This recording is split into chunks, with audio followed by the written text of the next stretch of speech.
Hey guys, tonight we're traveling to a time so absurd, it makes your last family reunion look like a calm day at the spa. We're cracking open a forgotten chapter of American history.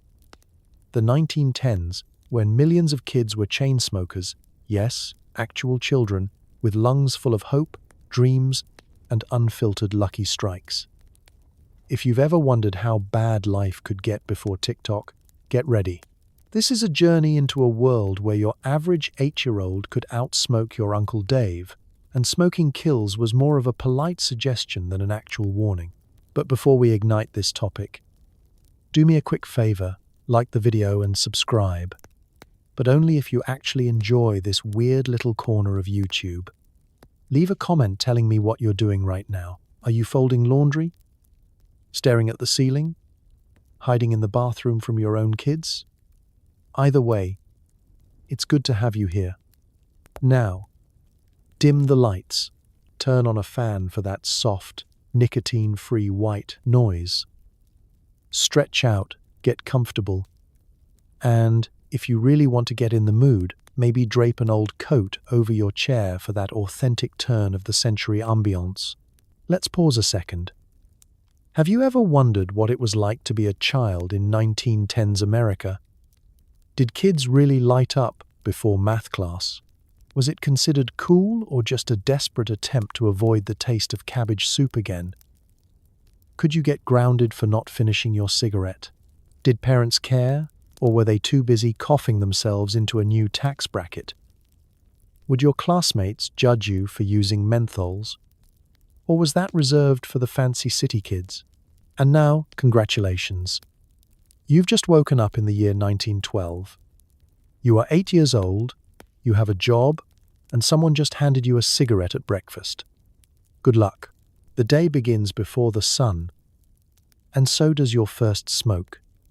You rub your eyes, cough out last night's coal dust, and your mum hands you a stubby, half-finished cigarette to clear out the cobwebs. Breakfast of champions? More like breakfast of bronchitis. The bedroom is already thick with haze, the sort of air that feels like you're living inside a chimney. The wallpapers are fading yellow, not from age or style, but because it's been marinated in decades of second-hand smoke and questionable life choices. The faint sound of a rooster crowing is almost drowned out by your father's morning cough, which is honestly more consistent than any alarm clock. Your siblings are up too, eyes barely open, each holding a cigarette with the casual, half-asleep elegance of a jazz musician after a 2 a.m. gig. The sheets are scratchy, the air is dry, and everything smells faintly of burnt tobacco, old socks, and a kind of hope you can only muster if you've never heard the word carcinogen. Your mother fusses with the coffee pot on the stove, her own cigarette dangling from the corner of her mouth, ash barely clinging to the end. Up and at 'em, she says, voice hoarse but cheerful, as if nothing says good morning like a shot of caffeine and a puff of whatever brand was on sale that week. The house isn't just smoky, it's built for it. Ashtrays line every flat surface like tiny, grey monuments to endurance. There's a small tin by the bed, another on the kitchen table, and at least 3 in the living room. Some are full, some are overflowing. All are judged only by how close they are to catching fire. You slide out of bed, bare feet hitting the cold linoleum. The floor is sticky in some spots, and you wonder, for a brief moment, if that's spilled molasses or just decades of nicotine resin. Best not to ask. Out the window, dawn is just beginning to break over a row of brick houses, each one with its own plume of smoke rising from the chimney. And, you suspect, from the kitchen, too. In the 1910s, fresh air is less of a concept and more of a rumor. You inhale deeply, cough, and your brother slaps to you on the back in solidarity. Don't worry, he says. The first one always hits the hardest. He's 7. He's got a point. You shuffle to the kitchen, eyes stinging, mouth dry, and take a seat at the table, where breakfast is already underway. On your plate, burnt toast, a questionable egg, and, of course, your morning smoke. The radio's crackling with static and jazz. And a friendly ad comes on. Start your day the healthy way. With a lucky strike. Your mom nods approvingly. Doctor says it's good for your nerves. The family dog pads into the room, tail wagging, and curls up under the table. Even the dog smells like tobacco, a walking ashtray in fur. The kids squabble over the comics page. And your little sister lights her own cigarette with a practiced flick. She's 5. You try not to cough again. Coughing too much marks you as a rookie, and you've got a reputation to maintain. There's a warmth in the kitchen, but it isn't just from the stove. It's from the sense of routine. The way everyone accepts that this is simply how the day begins. With a deep breath, a little banter, and a lot of smoke. Outside, the neighbors' kids are already gathered at the corner, each with a cigarette dangling from their lips, practicing smoke rings and pretending to be grown-ups. You take your last drag, stub out the cigarette, and stand up, heart fluttering and lungs buzzing like a beehive. The world is waking up, and so are you, one puff at a time. In the 1910s, childhood is short, mornings are long, and nothing gets you ready for a hard day of work or school like the gentle encouragement of a parent saying, "Hurry up now, you'll be late, and don't forget your matches." It's going to be another smoky, bustling, absurdly normal day. And it's only just begun. You shuffle to the one-room schoolhouse. Kids are clustered behind the outhouse, trading hand-rolled cigarettes instead of marbles. The teacher smokes too, sometimes during lessons. The blackboard is just as likely to be wiped with an old rag as with the back of her nicotine-stained hand. School, in the 1910s, isn't so much a place of higher learning as it is a smoky waiting room for adulthood. The outside air is cold and brisk, but the air behind the schoolhouse is warm, with camaraderie and second-hand smoke. The bell rings, echoing down the muddy street, and you and your classmates hurriedly finish your cigarettes before stubbing them out behind a suspiciously blackened patch of earth. That's not a fire hazard, that's just math class prep. Inside, the smell is legendary. There's a kind of perfume that only comes from old wood, chalk dust, and a century's worth of tobacco. The walls are covered in spelling rules, faded wanted posters for runaway goats, and, just above the teacher's desk, a hand-painted sign. No spitting, no running, no smoking during recitation. You notice it's been there a while. Nobody takes it seriously, not even the teacher. Your desk is tiny, scarred with initials and a few old burns from dropped cigarette embers. You slide into your seat as the teacher, Mrs. Henderson, sails into the room in a cloud of Pall Mall and lavender. She sets her cigarette in the groove she's carved into the edge of her desk, takes up the attendance book, and calls your name while absent-mindedly tapping ash into the inkwell. If you don't answer right away, she'll just glance up, squint through the smoke, and call you the quiet one. This is not a compliment. The morning lesson begins. Penmanship, arithmetic, and the occasional coughing fit from the kid in the second row, who claims it helps him concentrate. There's no need for a hall pass if you want to step outside for a smoke. Just raise your hand and say you need fresh air, which is code for, "I need a cigarette and I'm only 7, but don't judge me." The teacher will wave you out, barely breaking stride on her multiplication tables, and sometimes she'll ask you to bring her matches on your way back in. School supplies are different here. There's chalk, a handful of chewed pencils, and a secret stash of rolling papers tucked under the loose floorboard near the back. The class pet isn't a hamster. It's the ashtray, passed around whenever anyone needs it. You'd think there would be discipline for this sort of thing, but honestly, as long as nobody sets the curtains on fire, it's all considered part of character building. The principal sometimes stops by, spots the smoke, and just asks if anyone's seen his lighter. Lunchtime rolls around, and the playground erupts in a cloud of energy and tobacco. Some kids climb trees, others play tag, and the rest organize a contest to see who can blow smoke rings big enough to fit a marble through. The girls are just as involved as the boys, equality in its purest, most wheezy form. You trade half a sandwich for a handful of loose tobacco. It's the closest thing to a stock market anyone here will ever see. Back in class, the afternoon sunlight slants through the dirty windows, turning the floating smoke into golden beams. You squint at your workbook, struggling to add fractions while the kid beside you offers you a drag for luck. Occasionally, Mrs. Henderson leans out the window to dump the contents of her ashtray into the yard, where it immediately becomes part of the school's ongoing compost experiment. When the final bell rings, you file out, pockets stuffed with homework, and maybe a couple of borrowed cigarettes from your friend Billy. School in the 1910s isn't about memorizing facts or passing tests. It's about surviving the day, earning a little respect, and learning how to blow the perfect smoke ring before you turn 12. You leave the schoolyard coughing, laughing, and a little bit wiser in the ways of the world. A world where even education comes with a complimentary ashtray and a lesson in peer pressure you'll never forget. At 10, you're already on your third job. The factory foreman doesn't care about your reading level. He cares if you can roll, light, and inhale without passing out. You smoke? Good. You'll fit right in. Now grab a shovel.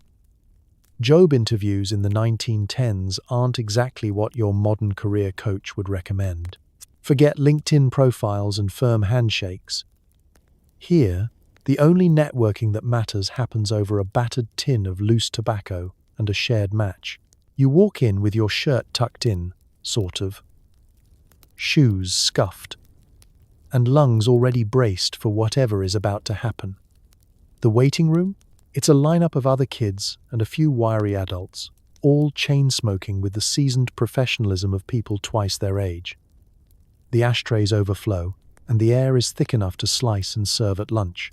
The foreman, Mr. Mulligan, sits behind a desk the color of old gravy, leafing through a stack of paperwork he clearly has no intention of reading. He sizes you up, not by your resume, but by the telltale yellow on your fingertips and whether you can flick ash without flinching. You clear your throat, but he's already asking the only questions that matter. You roll your own? You know how to keep it lit in the wind? You nod with the confidence of someone who's been inhaling since he was old enough to spell tar. You demonstrate your rolling skills, and by the time you're done, half the room is watching with respect. Someone claps. You're basically hired. There's a short, practical exam. You're handed a shovel and told to move a mountain of coal from one side of the room to the other, no breaks. Except, of course, for smoke breaks. These are non-negotiable and, in fact, mandatory. Every 20 minutes, the foreman yells, "Smoke 'em if you got 'em," and everyone lines up along the nearest wall, cigarettes dangling, sharing stories about who's got the best brand and who's already managed to burn a hole in their overalls. Lunch is a chaotic affair. There's a pot of stew on the back burner, half a loaf of bread, and an entire drawer dedicated to rolling papers. The adults discuss serious topics, unionizing, wages, and how to get the best deal on a carton. The kids? They mostly trade smokes and cough artistically. If you don't have a cough by now, you're clearly not working hard enough. Or worse, you're a narc. Nobody wants to be the kid with the clean lungs. Your new co-workers welcome you by passing around a fresh pack and giving you tips on avoiding the supervisor's bad side.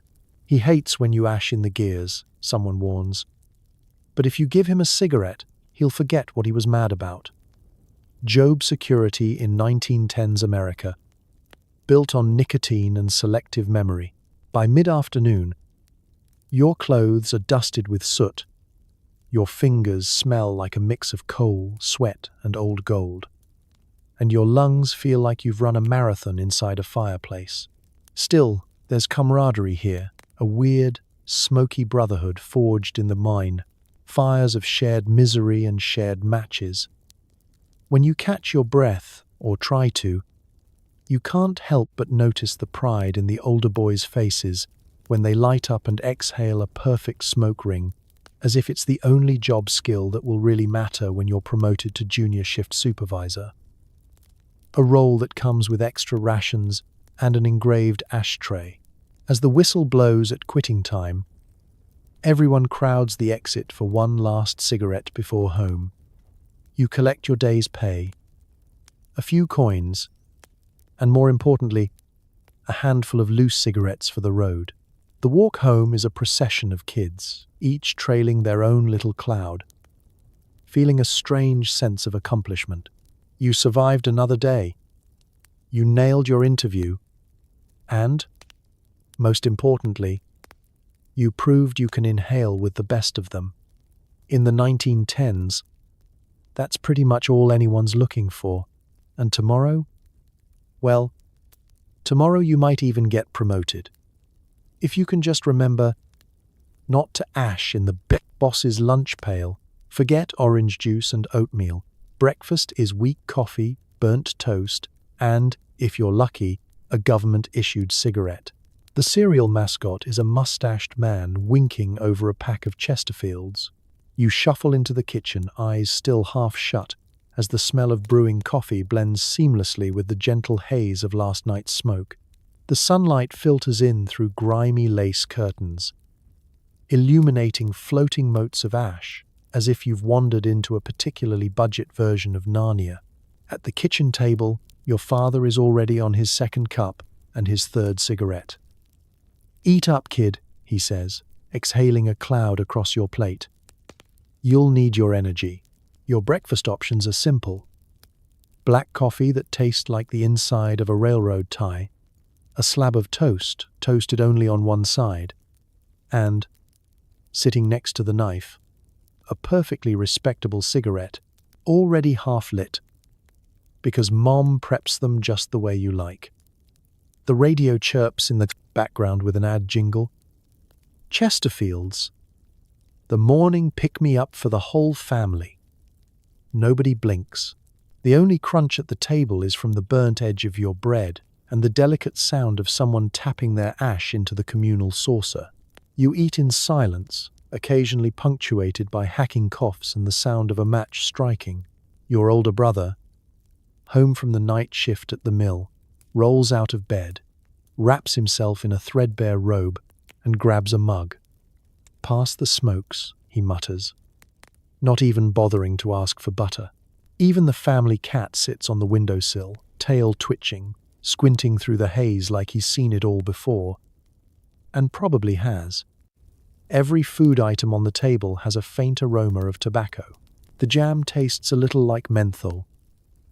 The butter a hint of pipe smoke. There's a sticky jar of marmalade, possibly left over from the last time someone bought fruit, but it's mostly there to hold down the morning paper. And the paper itself? Plastered with full-page ads for the latest doctor-recommended blend. For healthy lungs and cheerful mornings, smoke a Lucky. Your father nods approvingly, as if modern medicine couldn't possibly lead you wrong. If you're really living large, someone breaks out a box of cereal, cornflakes, but with a smiling, mustachioed cartoon character who winks knowingly while puffing away. Inside the box, the prize isn't a plastic toy, but a collectible card featuring famous smokers of history. Maybe you'll get President Taft. Or if you're really lucky, a card for the local police chief, pipe in hand, enforcing justice and good oral fixation. Family conversation is light, filtered through nicotine and a sense of communal survival. Mom asks if you've finished your homework. You lie and say yes, distracted by the art of trying to blow smoke rings into your coffee. Your little sister demands the comics page and a drag from your cigarette. She's 6. She's got a lot to learn, but she's coming along. Somewhere outside, the neighbor's car backfires, sending a plume of exhaust up the street. The dog barks, your father coughs, and the radio starts in again. 4 out of 5 doctors choose camels for their own families. You sip your coffee, flick your ashes, and wonder if the 5th doctor was simply ahead of his time or just not invited to the breakfast table. Eventually, it's time to leave for school, your breath smelling faintly of burnt toast and last season's tobacco crop. Your pockets are full, not with apples or lunch money, but with a couple of loose cigarettes and a pack of matches, just in case you need a little pick-me-up before math class. Breakfast is done, but the day is just beginning, and you step out into the morning feeling as balanced as a kid can, fueled by caffeine, carbohydrates, and a whole lot of advertising. The world is waiting, and so is your next smoke. It's the most important meal of the day. Just don't forget your lighter. Every street corner has a sign promising health, vitality, sophisticated coughs. Tobacco companies sponsor baseball teams for the under-12s and hand out trading cards with every pack. Collect all 5 and maybe win a coupon for new lungs. Walking to school, you pass a billboard the size of your entire house. On it, a cartoon cowboy, let's call him the Marlboro Man Jr., tips his hat at you with a grin so wide you can practically hear his gums wheeze. He's riding a horse, lassoing the sun, and holding a cigarette like it's the key to self-esteem. Underneath him, in bold, cheerful letters, "Start young, start strong." It's less of an advertisement and more of a spiritual directive. As you stroll down Main Street, the marketing only gets more intense. Shop windows feature smiling children in neatly pressed overalls, taking gentle, wholesome puffs between slices of apple pie. A poster taped to the barber's window shows a doctor, stethoscope and all, encouraging kids to grow up tall with "Lucky Strike." You're starting to suspect physicians of this era have very different priorities. At the soda fountain, there's a standee shaped like a baseball player mid-swing, a cigarette tucked behind his ear like a signature accessory. "Hit a home run with old gold." It reads, "You don't know much about science, but you're pretty sure smoking mid-game doesn't make you run faster." Still, who are you to argue with a cardboard athlete living his best fictional life? The tobacco companies don't just advertise, they infiltrate. Every kid on the block participates in the Chesterfield Champs League, the baseball organization proudly funded by the fine folks selling lung fog in neat little packs. Your uniform? A wool shirt with a tasteful cigarette logo plastered across the chest, as if you're a tiny NASCAR driver with emotional baggage. The team even has a mascot, a chipper little cigarette with legs, wearing sneakers, and a big smile. You tell yourself it's not creepy. You lie. During games, the announcer at the local diamond shouts, "This inning brought to you by Camel. Smooth taste, smooth swing." You're not sure if inhaling deeply before running the bases is good for your athletic performance, but it does give you something to lean on when you inevitably get winded. And then there are the trading cards. Each pack of cigarettes comes with one, tucked in like a precious prize. Your collection is impressive. Sammy 3, Puff Malone, Rosie Redlungs, Benny the Breathless Bullet O'Rourke. These fictional idols stare back at you with the kind of weathered charm usually reserved for retired sailors. The cards even have stats on the back. Favorite smoke, menthol. Number of packs per day, 6. Special skill, coughing hard enough to rattle windows. Heroes, every one of them. The ads follow you into the classroom. Your school's reading posters show tiny children at their desks, book in one hand, cigarette in the other, smoke drifting like the world's saddest thought bubble. You once raised your hand to ask if reading near open flame was safe, and your teacher simply said, "It builds character." before lighting another one at her desk. Even toys aren't off the hook. In the store, you've seen my first lighter, a playset complete with wooden matches and a booklet of kid-friendly smoke tricks. There's also a doll called Cindy the Sophisticate, who comes with a tiny faux fur stole, a purse, and a cigarette molded permanently into her plastic fingers. The box proudly proclaims, "She really pretends to inhale." By the time you head home at dusk, the whole world feels like one giant advertisement, gently coercing you toward a lifetime of smoking-induced adulthood. But you're a kid of the 1910s. You don't question it. You don't resist it. You just breathe it in, literally and figuratively, and collect your trading cards like the loyal little customer you are. Because in this era, childhood isn't just marketed to. Childhood is the marketing plan. And Marlboro Man Jr. is always watching, always smiling, and always ready to tip his hat and welcome you to the club. "Smoke for your health," shouts the newspaper. Your doctor's office smells like an ashtray, and there's a poster encouraging mothers-to-be to lighten the nerves with a Camel. If you're nervous for your spelling test, Doc might offer you a free sample. The waiting room is a haze of second-hand optimism and tobacco. You sit on a vinyl chair that squeaks with every movement, flipping through a dog-eared magazine full of ads for doctor-tested smokes and patent tonics. Every page, every corner, every available surface, plastered with medical endorsements for cigarettes. There's an ad with a kindly old physician holding a stethoscope in one hand and a lit cigarette in the other, beaming like he's about to recommend 2 puffs and a glass of milk for a strong immune system. The nurse calls your name, her voice gravelly, in a way that suggests she, too, has never turned down a Chesterfield. You follow her past a glass jar of tongue depressors, right next to a matching jar of sample cigarettes. Take one for the road. Why not? The doctor greets you with a handshake and a puff of smoke that could set off the fire alarm if such a thing existed. He's got the look of a man who has seen it all and smoked half of it. "Feeling a little anxious, are we?" he says, as he lights a fresh cigarette and offers you one with the same casual air as someone offering a child a stick of gum. You shake your head politely. After all, you already had 2 before breakfast, but he insists. Helps with the nerves. I always say, a calm mind is a healthy mind. You sit on the exam table, paper crinkling beneath you, the smell of antiseptic barely clinging to life beneath the dominant aroma of burnt tobacco. On the wall is a cheerful sign. Ask your doctor about Lucky Strikes, America's favorite soothing cigarette.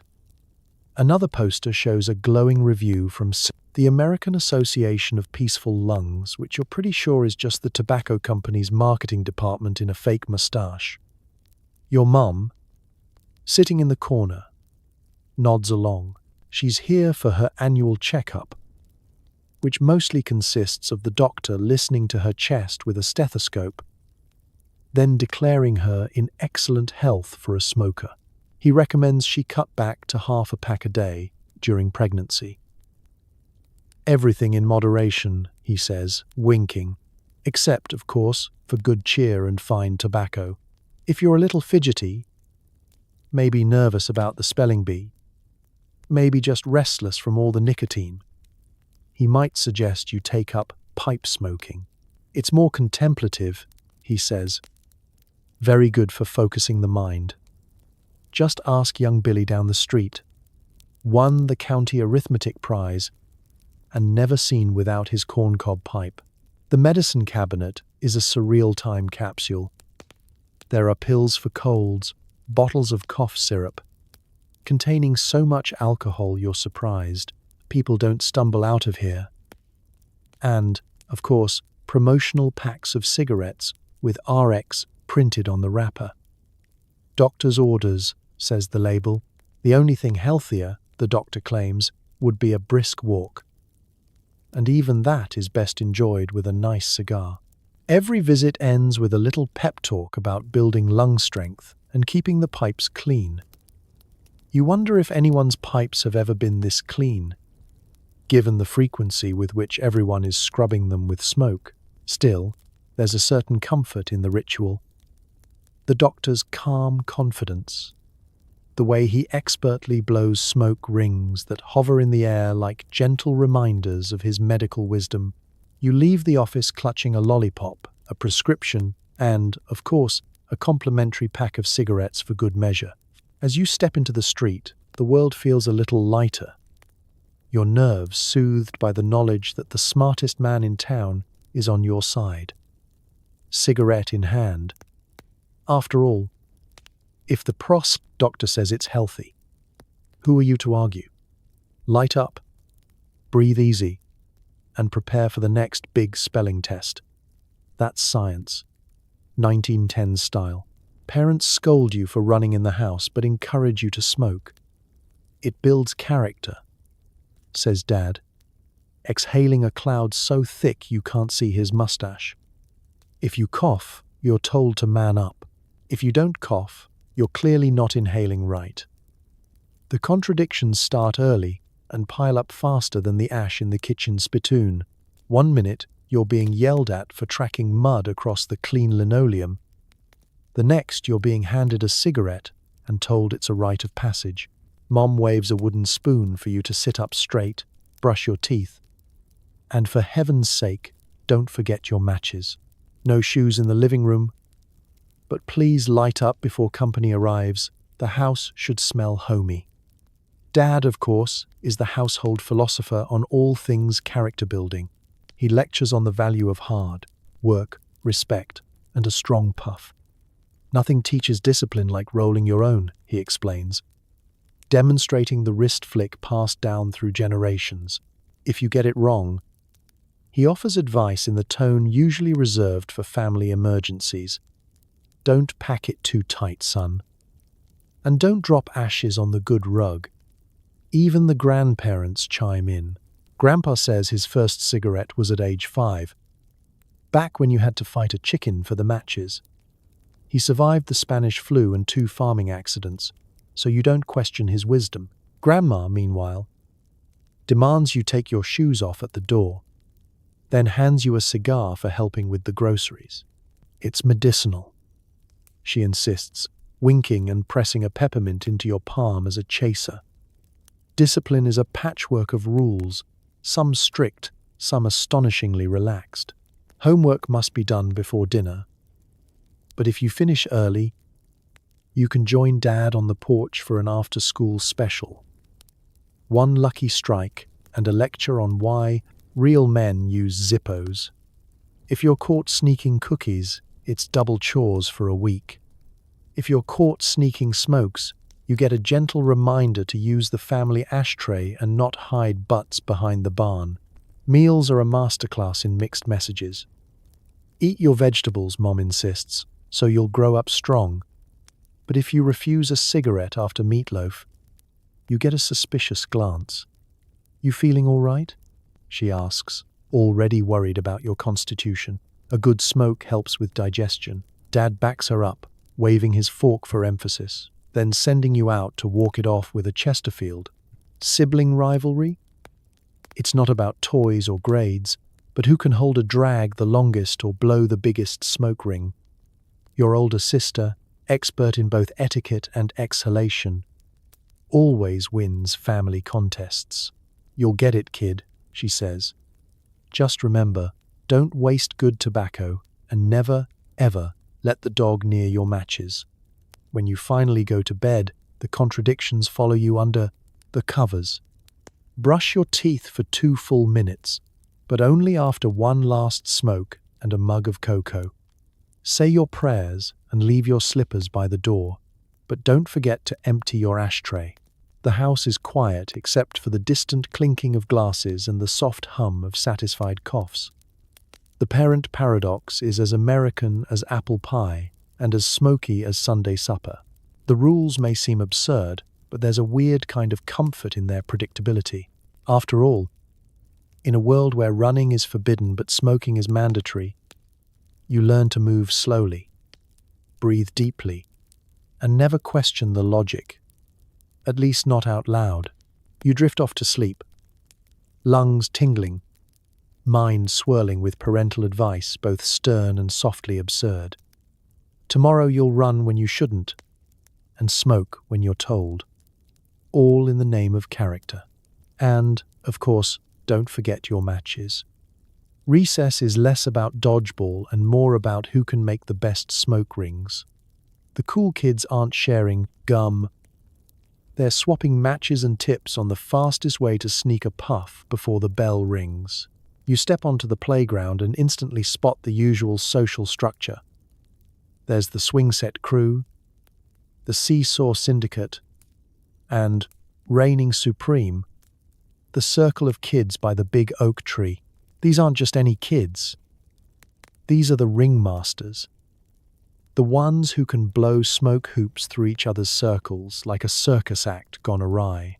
Their fingers are stained, their grins are sly, and their backpacks are loaded not with homework, but with rolling papers and half-empty matchbooks. The playground smells like scorched earth and overcooked toast, with a hint of desperation and cool water cologne.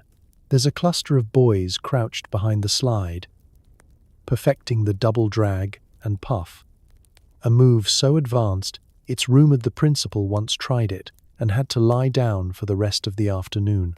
Off by the teeter-totter, two girls are trading cigarettes for secrets, giggling as they practice French inhaling, which just means blowing smoke out your nose and pretending you're Parisian instead of 8 and in Indiana. The old game of who can hang the longest from the monkey bars has been replaced with who can keep a cigarette lit while spinning on the merry-go-round. It's a challenge that requires balance, bravery, and the ability to ignore the laws of both physics and good judgment. Every so often someone shouts, "Teacher!" and the group scatters, smoke trails drifting behind them like the world's least efficient camouflage. You sidle up to the hopscotch grid, but even that's been co-opted. The squares now serve as a meeting place for the cigarette economy. Someone is always trying to barter. 3 matches for 1 drag. A whole smoke for a Friday's worth of lunch dessert. The stakes are high. Nobody wants to be the kid caught with only peppermint sticks when everyone else is packing Pall Malls. A scrawny kid named Tommy demonstrates his latest trick, blowing a smoke ring through the chain of the swing, perfectly timed so it lands right in front of the line of watching kids. There are cheers, a couple of coughs, and someone hands him a fresh match as a token of respect. The teacher is nearby, nursing her own cigarette, half watching the chaos but mostly just relieved the kids are busy and not staging a mutiny over cold pottage again. You try your hand at joining in, nervously rolling a cigarette the way your older brother showed you, too tight, then too loose, until it looks more like a rolled-up napkin than a professional smoke. Nobody laughs, though. In this world, everyone remembers their first clumsy attempts. You get a few pointers and, soon enough, you're in the circle, learning the real playground politics. Always shield the match from the wind. Always share if you have 2, and never, ever steal someone else's lighter. Playground justice is swift and involves a lot of name-calling and, if you're unlucky, a public wedgie. When the bell rings, signaling the end of recess, there's a mad scramble to finish up and hide the evidence. Smokes are stubbed out in the sandbox. Matches go back in secret pockets. And everyone lines up with the kind of practiced innocence only seen in courtroom dramas.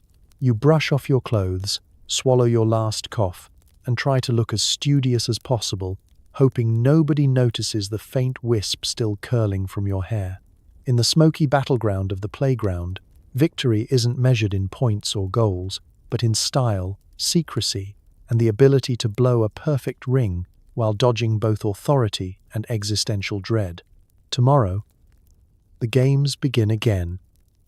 And maybe, just maybe, you'll finally land that legendary triple-loop smoke ring the big kids have been talking about all year. Everyone smokes. If you say no, you'll be accused of being a baby, or worse, a non-smoker. Even your little sister smokes. The family dog probably does too. Social status is measured in puffs per minute. You wake up, and the competition begins. Not just the race for the bathroom or the last piece of burnt toast, but the real race. The one to prove you're not a lightweight in a world where lung capacity is more important than your multiplication tables. The first event of the Peer Pressure Olympics. Synchronized lighting. You and your siblings crowd around the kitchen matchbox, striking flints in perfect time. Whoever gets their cigarette lit first gets to pick the best seat at the table. Losers sit next to Grandpa, who, despite having smoked since the Battle of Gettysburg, or so he claims, has never once shared his personal stash. It's a tough crowd out there. At school, the real cliques aren't the smart kids or the athletes. It's the chain smokers, the casual puffers, and the so-called pure lungers who, let's be honest, are just temporarily out of matches. You're judged not by your grades, but by your ability to inhale, hold, and exhale without hacking up last night's dinner. The best kid in class can blow smoke rings that last through the Pledge of Allegiance. The worst? Rumor is he once tried to light his cigarette with a magnifying glass and nearly set his eyebrow on fire. Peer pressure is relentless. The moment you show hesitation, the crowd pounces. "What's wrong?" Billy asks, eyes narrowed. "Scared of a little smoke?" You shake your head and fake confidence. "Nah, just saving my lungs for recess." Good save, but you'll have to prove yourself later. At recess, the games are on. It's not enough to smoke. You have to do it with flair. French inhale, double drag, or the forbidden teacher-watching technique, which involves smoking behind your cupped hands and pretending you're blowing on them to stay warm. Sometimes, the pressure comes from surprising places. Your best friend's mom, who smokes Virginia Slims in the kitchen, offers you a light when you come over to study. Your uncle, between puffs, gives you advice on which brands burn slowest and which ones impress girls. You find out your little sister has mastered the art of hiding a pack in her dollhouse. Even the family dog, Spud, wags his tail whenever someone opens a fresh carton. Is he expecting a treat or just a whiff of menthol? Hard to say. It's not just about being cool, it's about survival. The non-smokers get left out of secret clubs, last picked for baseball, and first picked for chores. The label sticks to you like the smell of last week's socks. Baby, goody two-shoes. Or, in the cruelest twist, health nut. If you try to protest, someone just shrugs and says, "Suit yourself." More for us. You end up standing on the sidelines, pretending you're deep in thought, when really you're just trying to look mysterious and not cough from second-hand smoke. As the day goes on, the Peer Pressure Olympics reach their peak. There's the speed puff contest at lunch, the endurance round during study hall, and the legendary after-school relay, where kids trade cigarettes and sprint to the corner store to see who can get a fresh pack before the grown-ups notice they're missing. If you do well, you get a pat on the back, maybe even a trade for a rare baseball card, or a coveted seat on the bus. If you falter, you're gently, or not so gently, reminded that real winners don't turn down a smoke. You finally make it home, exhausted but triumphant, lungs aching and hair smelling like a bonfire. You're not sure if you're actually enjoying any of this, but hey, social status isn't for the faint of heart. In the Peer Pressure Olympics, you either puff up or bow out. And tomorrow, you'll be back on the starting line, ready to defend your title, one shaky inhale at a time. You work 12-hour days in a match factory. The air is so thick with smoke that you can taste yesterday's shift. The only real breaks are smoke breaks, otherwise known as all the time. You clock in before sunrise, your eyes barely open, lungs already wheezing in anticipation. The factory's brick walls drip with condensation, and the windows are so fogged up from decades of cigarette smoke and boiled-over coffee that nobody's really sure what color the sky is outside. Before you even hang up your coat, a supervisor hands you a match and says, "For luck." You light up, grateful, not because you need the nicotine, but because it's the only way to mask the scent of sulfur, sweat, and something suspiciously like boiled cabbage. Your co-workers are a cast of characters straight out of a Dickens novel. If Dickens had swapped all the orphans for chain smokers with gravelly voices and an encyclopedic knowledge of strike lighters, Old Bill, who claims to have invented the double drag, has never once been seen without a cigarette tucked behind each ear and a third in his mouth. Maggie from down the lane can roll a perfect smoke one-handed, even while sweeping sawdust and yelling at anyone who tries to skip the queue at the water pump. The production floor is an endless symphony of clanging metal, whirring gears, and hacking coughs.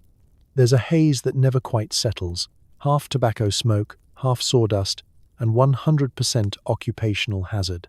You'd think the match factory would be the last place to allow open flames, but safety here is more of a suggestion than a rule. Every now and then, someone shouts, "Heads up!" and a lit cigarette comes sailing across the room, landing in someone's lunch pail or apron pocket. Nobody blinks. It's just another Tuesday. Work itself is a blur. Sorting sticks, dipping them in chemicals, boxing them by the thousands. The rhythm is broken only by a chorus of smoke break, every 15 minutes, which really just means keep working, but light another one. The line between labor and leisure is thin here. If you can balance a box of matches, a half-rolled cigarette, and a conversation about the latest baseball scores, you're promoted to senior assembler. The main job requirement? Never letting your ash fall in the wrong pile. Lunch is a quick affair, a sandwich, an apple if you're lucky, and always a cigarette for dessert. Outside, the factory yard is littered with butts and footprints. There's an informal competition for who can blow the biggest smoke ring while leaning against the coal pile.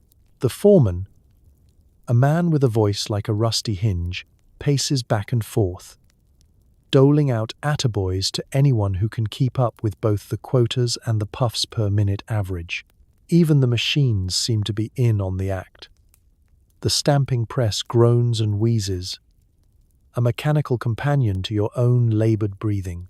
Some say the place is haunted, not by ghosts, but by the ever-present cloud of old cigarette smoke, shifting and drifting between the rafters, whispering the secrets of last year's overtime.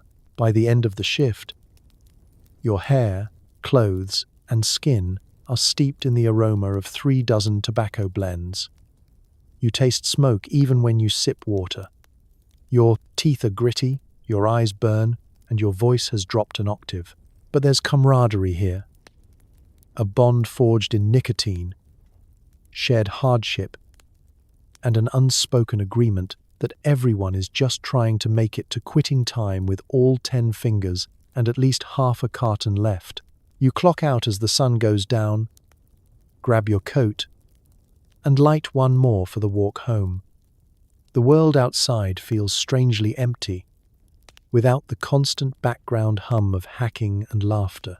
You cough, sigh, and wonder how you'll ever get the smell out of your hair. The answer, of course, is simple. You won't. This is factory life. This is a smoker's paradise, and you'll do it all again tomorrow. The movie theater is a fog bank. The library tastes like Virginia tobacco. The only smoke-free space is outside, when it's raining. And even then, it's just because you can't keep the matches lit. You step onto Main Street, a proud citizen of the 1910s, ready to face another day in a world where smoking section is a meaningless phrase and air quality is just a rumor you heard about in school. Your first stop, the matinee at the Bijou. The moment you swing open the heavy theatre doors, a wall of warm, fragrant haze greets you like a favorite aunt, one who always smells like she's on fire. You can barely see the ticket taker through the blue mist, but he waves you in anyway, eyes squinting through his own cloud. Inside, the seats are filled with men, women, and kids, all politely hacking and puffing, the soft glow of cigarettes bobbing in the dark like fireflies lost in a coal mine. You squeeze into your seat and watch the light from the projector slice through layer after layer of airborne nostalgia. The previews roll, and so do the cigarette butts, tumbling down the aisles with each shift of an impatient shoe. There's no need for popcorn. The taste of every movie is already smoky. When the show's over, you stumble out, blinking against the comparatively fresh air, clothes now infused with enough tobacco scent to make you eligible for a job as a walking advertisement. But the afternoon's just begun. Next stop, the library. It's supposed to be a haven for learning, but in the 1910s, the only thing being quietly extinguished here is the will to breathe. You tiptoe past the stern librarian, who is herself enveloped in a gentle swirl of pipe smoke, as she shushes you from behind her fortress of Reader's Digests. The stacks smell of paper, ink, and decades of cigarette butts crushed between the pages by readers who couldn't decide which they loved more, literature or a good strong drag. When you crack open a book, a small wisp of smoke escapes, like the spirit of some chain-smoking ghost forever trapped between chapters. If you get thirsty, there's a soda fountain down the street, already crowded with kids and adults puffing away while sipping phosphate sodas and gossiping about the latest scandal, like who got caught sneaking an extra carton into the Sunday school raffle. Even church isn't safe. A good sermon is always accompanied by the gentle clicking of lighters and the sacred passing of the collection ashtray. Parks? Yes, people gather under the trees, but not for the fresh air. They're out there showing off their cigarette tricks, turning the bandstand into a stage for smoke ring competitions and quickest light in a windstorm contests. The only thing greener than the grass is the envy you feel watching someone flawlessly ignite a match with one hand, even in a stiff breeze. And when it rains, you'd think the air would clear.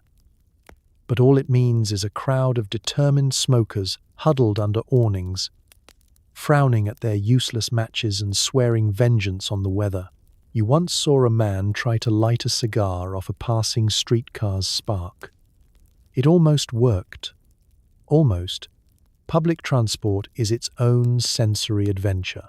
The trolley car rattles along, filled with the pleasant aroma of damp wool, pipe, smoke, and unspoken grievances.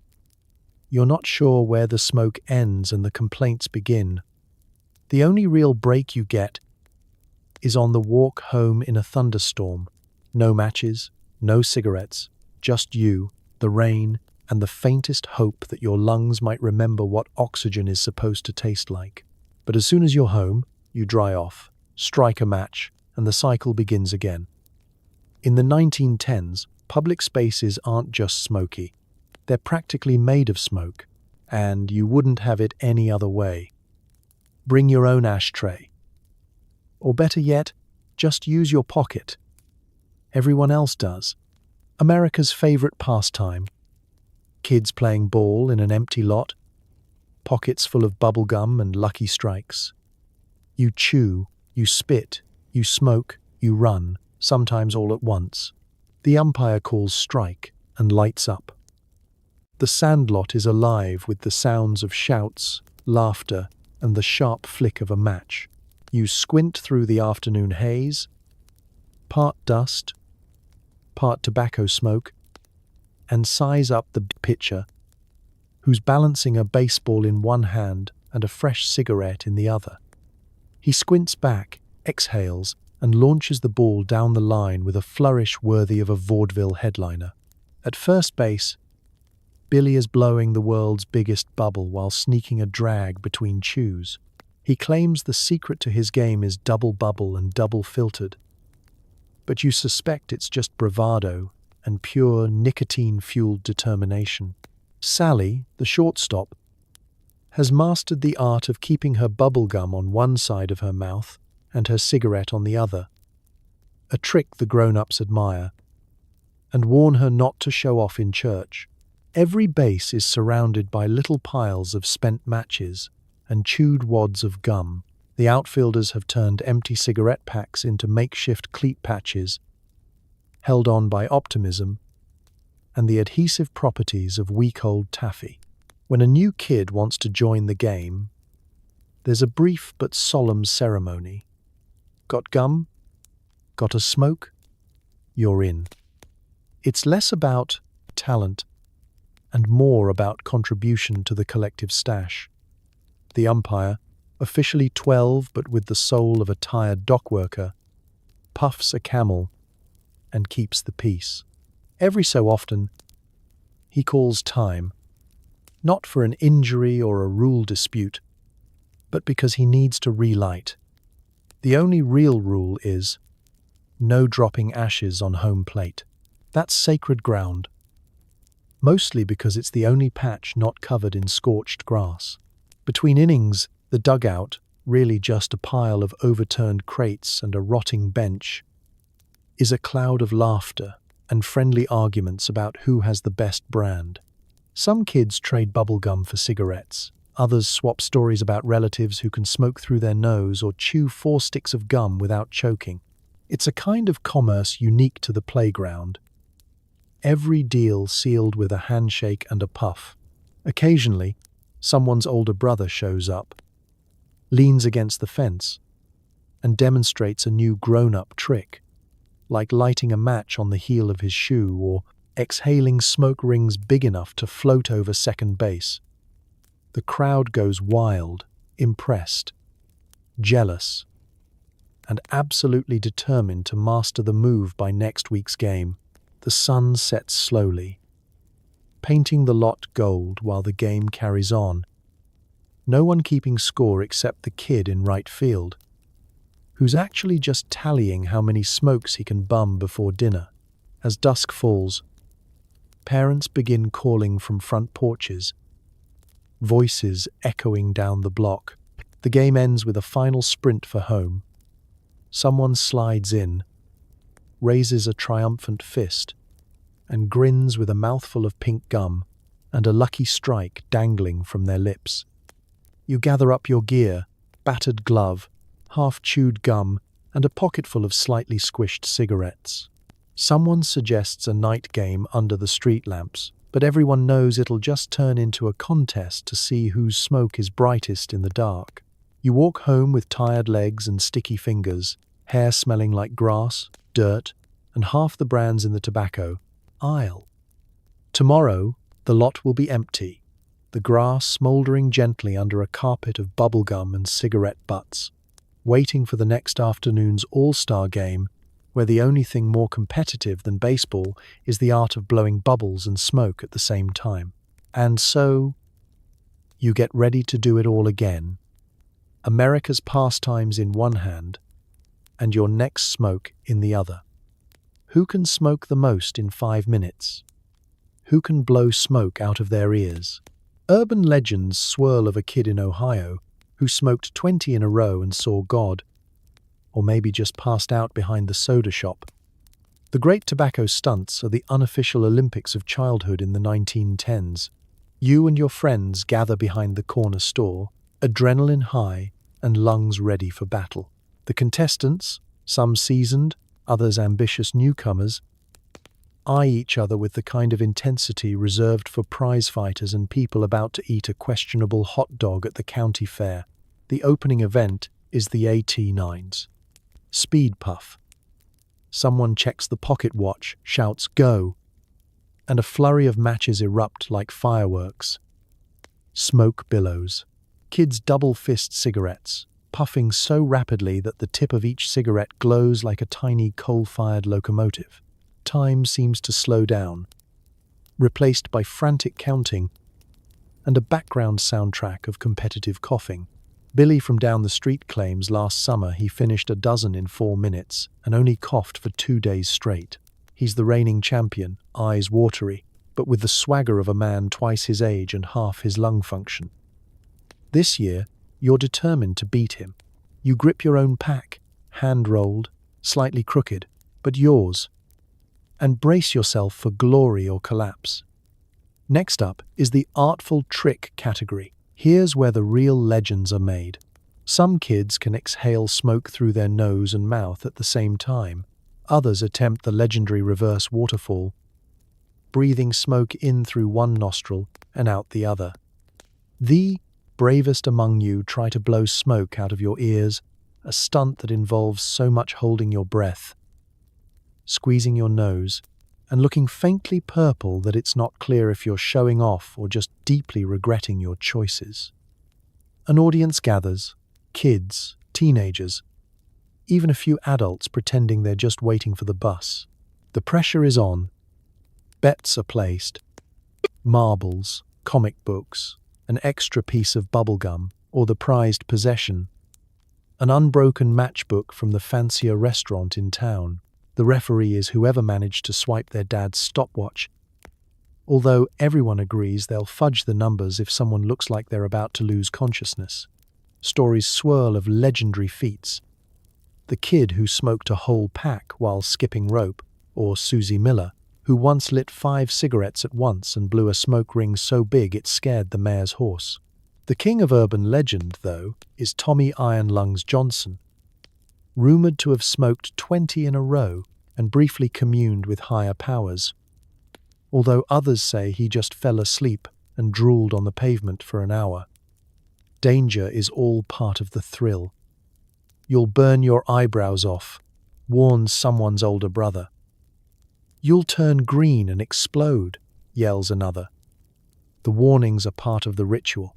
It's not a real stunt until at least 3 kids declare they heard about someone who nearly died attempting it. When the stunts are over, the crowd erupts in applause. Applause tinged with the sound of phlegmy hacking and the occasional plea for water. There's no trophy, just the glory of surviving and, if you're lucky, a new nickname. You feel triumphant, part champion, part chemistry experiment. Your throat burns, your eyes water, and your voice is suddenly 2 octaves lower. But the pride lasts all the way until dinner time, when your mum tells you to quit making that face, or it'll stick like that. As the sun sets, everyone disperses, heading home to swap stories and exaggerate their achievements. You should have seen it, someone says. Billy almost blew smoke out of his belly button. In a few days, a new challenger will rise, ready to set a new record, or at least invent a new myth for next year's great tobacco stunts. You limp home, slightly dizzy, secretly hoping tomorrow's event is bubblegum blowing. Your lungs could use a break. Every kid has a cough. Nobody calls it chronic. It's just how things are. The family cure for everything is a hot toddy and another cigarette. If you cough blood, Grandma says you're just growing strong. In the world of the 1910s, coughing is less a sign of illness and more of a regional dialect. You don't say hello, you say ahem. In your house, the dinner conversation is a chorus of hacking, sniffling, and the gentle percussion of someone thumping their own chest, trying to get the dust out. It's almost comforting. You know, everyone's okay as long as they're still coughing. Silence is what really worries you. Mornings begin with a group clearing of the throats. Your little brother sounds like a broken calliope. Your sister could outcough a hound dog, and your dad's hack echoes through the walls, sending dust motes spiraling from the rafters. When your neighbor, Old Man Jenkins coughs, the birds outside scatter, possibly because he follows it with a triumphant, "Still got it!" He's a local legend.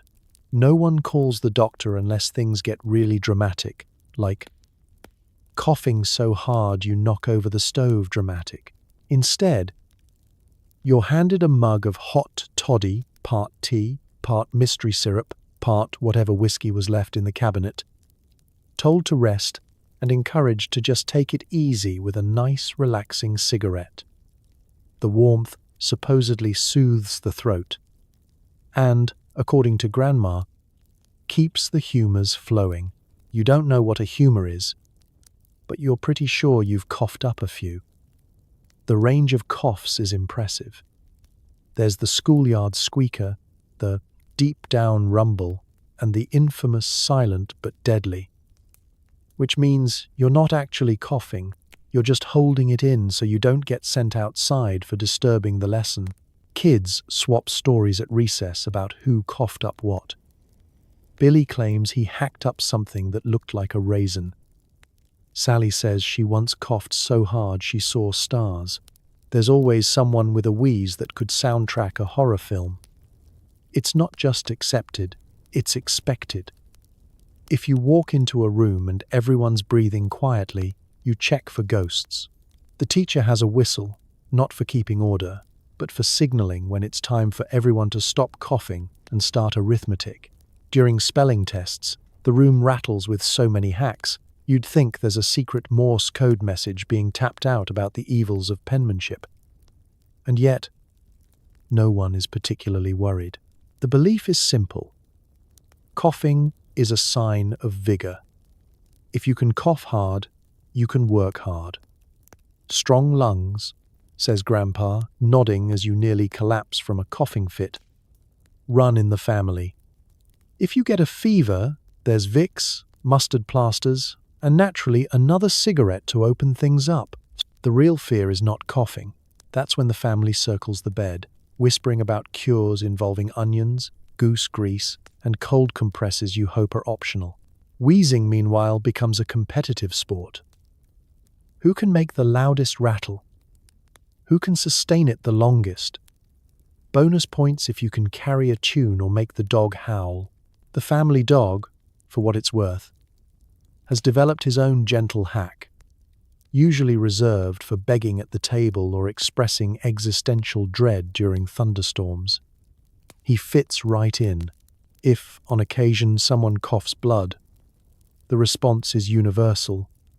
Half concern, half pride. "You're just clearing out the bad stuff," says Grandma. Means you're tough.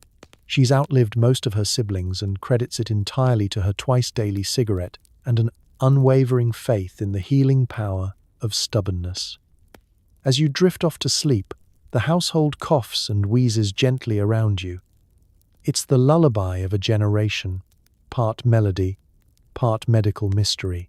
In the 1910s, to cough is to live, and to live is to cough.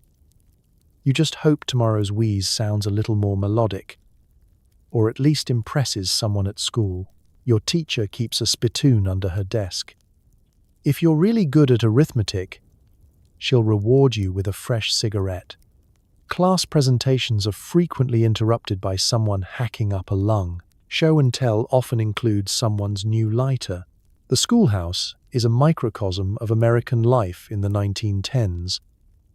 If American life was defined by chalk dust, hand-rolled smokes, and the unspoken code of the break-time ashtray, you find your desk by the window, scrape your initials into the wood, and get your pencil ready.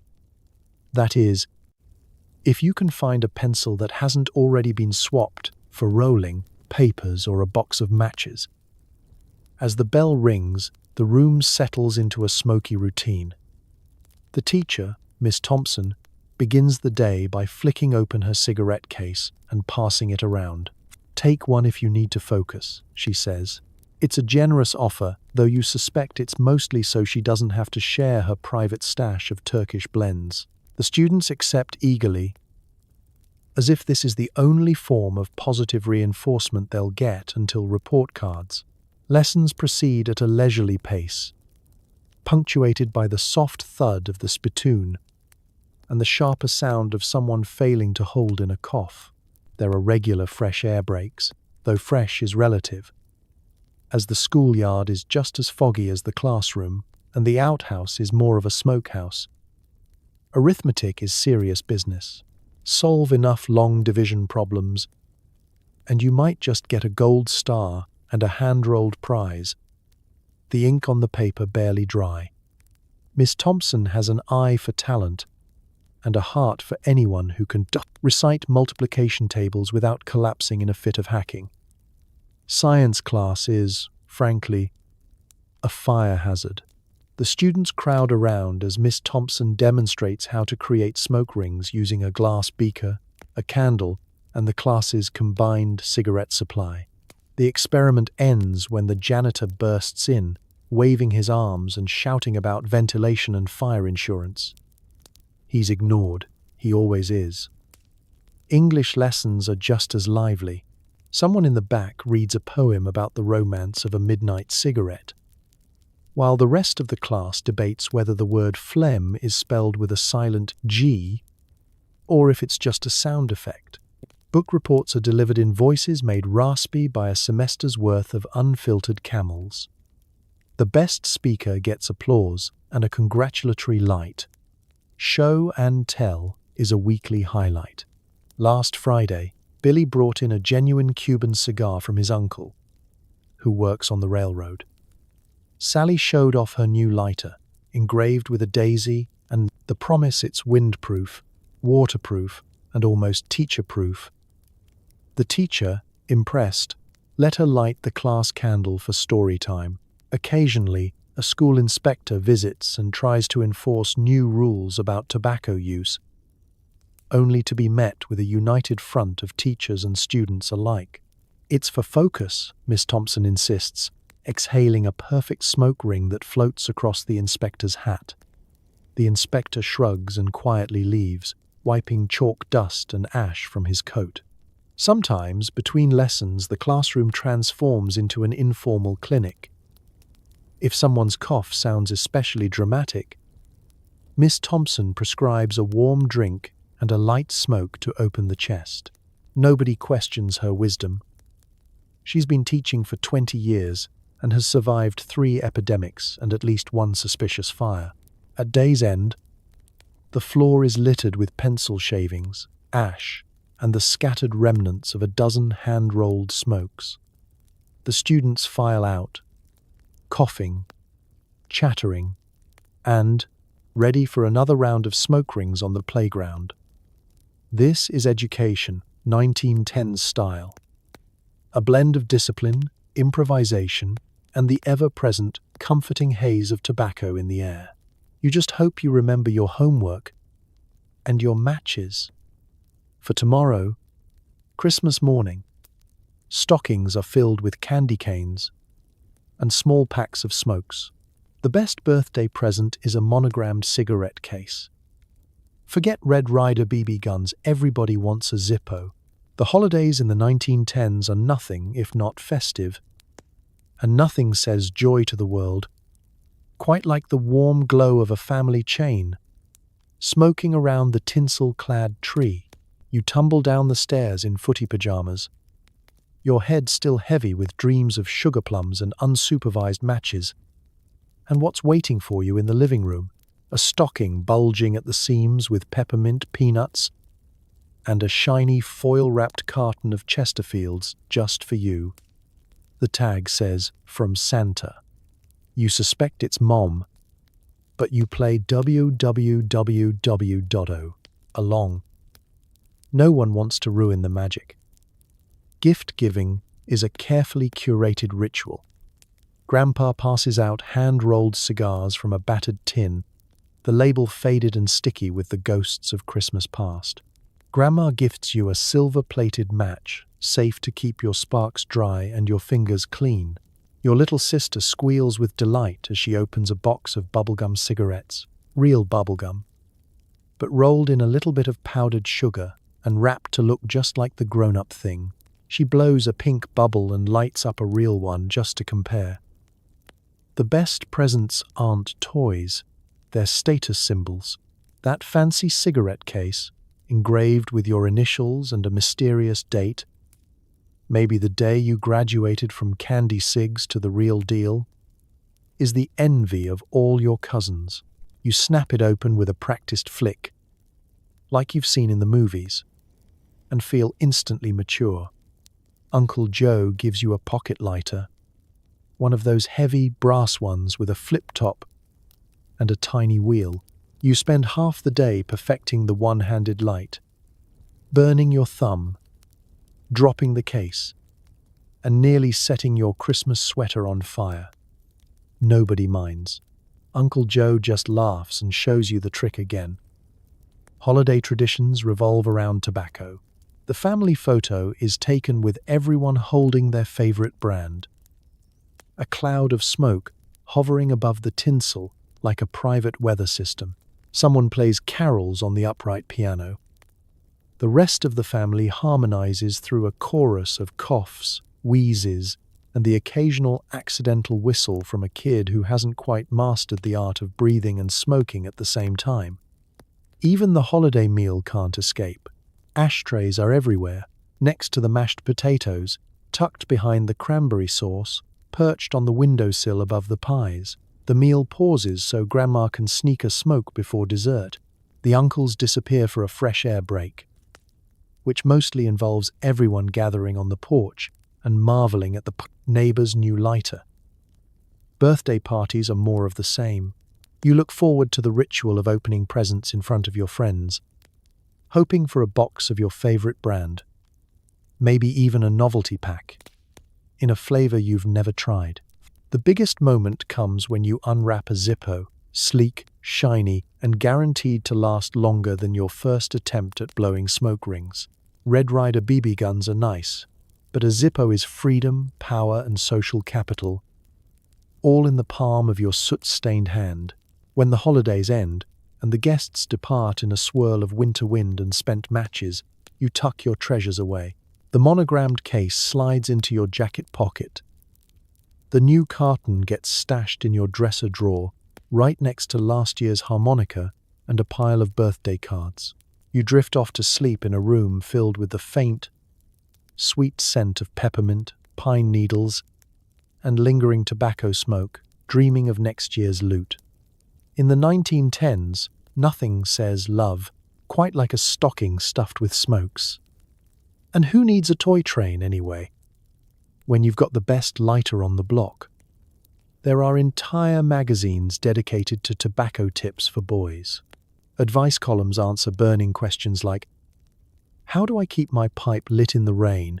And what do I do if my mustache catches fire? Welcome to the publishing boom of the 1910s, where no interest is too niche, and every child's hobby gets its own glossy, inky spread. Forget comics or baseball weeklies. The hottest item at the corner newsstand is Junior Smoker Monthly, your go-to for all things ash, ember, and etiquette. You hand over your nickel, feeling sophisticated and only a little bit nervous that someone will catch you reading an editorial on proper puffing posture. The cover art is as inspiring as it is absurd. A rosy-cheeked youth in knickerbockers, cigarette balanced perfectly between his teeth, giving a winning wink under the headline, How to Be a Gentleman and a Smoker Before 13. Each issue promises tips, tricks, and testimonials from smoking prodigies across the nation.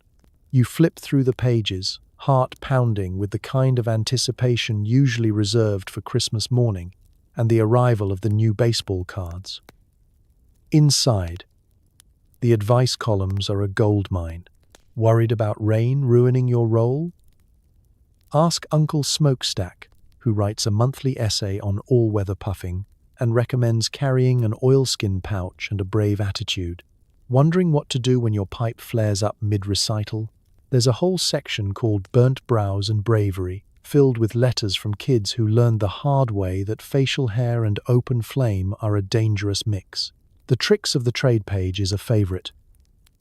offering tutorials on advanced smoke ring techniques, how to flick a match with panache, and ways to hide a carton in your sock drawer without arousing suspicion. There's even a regular comic strip, Nicotine He Never Chokes, in which our plucky hero foils bullies, charms teachers, and always has the perfect comeback, usually while exhaling a perfect cloud. You scan the classifieds, where kids advertise for pen pals to trade rare matches, vintage lighters, or limited edition tobacco tins. There's an earnest letter from a 12-year-old in Missouri looking for a friend who can teach him to French inhale without passing out. Sometimes the magazine even runs contests. Submit your best tobacco trick and win a year's supply of peppermint snuff. You consider entering, but the reigning champion is a 9-year-old girl from Toledo who once blew smoke rings in Morse code. The back pages are a treasure trove of advertisements. There's the Sturdy Boys pocket lighter, guaranteed, windproof, or your money back. There's Professor Puff's pipe Polish, which promises to shine any pipe to a mirror finish, and Stash Guard, a paraffin mustache protector for the ambitious young gentleman. One full-page spread boasts a mail-order correspondence course in the social graces of smoking. For only 50 cents, you'll get a diploma and a lapel pin shaped like a tiny, tasteful cigarette. Of course, not every article is serious. There's satire and wit aplenty. Mock quizzes on Is Your Ashtray Too Cluttered? And a tongue-in-cheek feature on how to convince your parents it's medicinal. But the underlying message is clear. Smoking isn't just a pastime, it's a lifestyle, a club, a rite of passage. You enter with a flick of the wrist and a practiced, nonchalant exhale. As you finish the issue, you're left inspired and a little overwhelmed. There's so much to learn, so many techniques to master, so many products to try, and so many burning questions still left unanswered. You tuck the magazine into your school bag, ready to try out a new trick on tomorrow's playground. In the 1910s, if you can read, you can smoke. And thanks to the fine folks at Tobacco Tips for Boys, you'll never have to wonder how to relight your pipe or style your moustache again. The annual family photo is a lineup of squinting faces in a haze of blue smoke. The baby holds a tiny cigar. Even Grandma's knitting needles smell like old gold. Picture Day in the 1910s is less about capturing cherished memories and more about preserving the family's average daily nicotine intake for future generations. The preparations start early. Everyone's in their Sunday best. Grandpa in his crisp collar, Mom in her best apron, the kids in matching outfits already sporting a few mysterious burn holes. You're warned not to spill anything on yourself or your smokes before the photographer arrives. The house fills with a buzz of nervous energy and the unmistakable scent of 3 or 4 competing tobacco blends. The photographer is a serious man, moustache waxed to points, camera the size of a bread box, and a faint whiff of pipe smoke trailing him like a shadow. He sets up the tripod in front of the family's best curtains, shakes the dust off the velvet drape, and politely declines the offered cigarette. He's saving his lungs for after lunch. Everyone lines up in height order, which also happens to be roughly the order of lung capacity. Grandpa claims the seat of honor, a fat cigar clenched between his teeth and a look that says he's been practicing this pose since Reconstruction. Grandma sits beside him, a dainty cigarette in her holder, hands never stopping their gentle knitting, needles clicking and glinting with an aroma that's equal parts lavender sachet and stale ashtray. The kids jostle for position, cigarettes in hand, each trying to blow the biggest smoke ring without getting scolded for giggling. The littlest one, barely old enough to stand, wobbles in the front row, proudly brandishing a miniature cigar made of chocolate and dreams. You're not entirely sure when this became tradition, but you know It wouldn't be a proper portrait without a thin, blue ribbon of smoke threading through the air. Eyes open, mouths closed, unless you're puffing, the photographer instructs. A flash of powder, a burst of light, and the moment is immortalized. Half the family blinking, half with an expertly timed exhale. The baby, startled by the noise, accidentally drops his cigar and starts wailing, only to be pacified by Grandpa's gentle offer of a new match, unlit, for now. After the official shot, the real fun begins. Candid poses are encouraged. Uncle Joe leans back, lights two at once, and challenges Aunt Margaret to a smoke waterfall. The cousins try to outdo each other by balancing cigarettes on their noses, while Mom sneaks in an extra drag behind the Christmas cactus. Even the family dog, ever loyal, curls up at everyone's feet, fur tinged with the permanent fragrance of decades' worth of family habits. The portrait session doubles as a reunion, a chance to swap stories, share new brands, and reminisce about the year Aunt Mabel set her bonnet alight.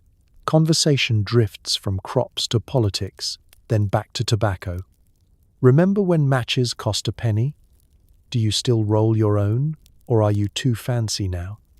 Pass me one of those Turkish blends, would you? When the plates are developed, the results are always the same.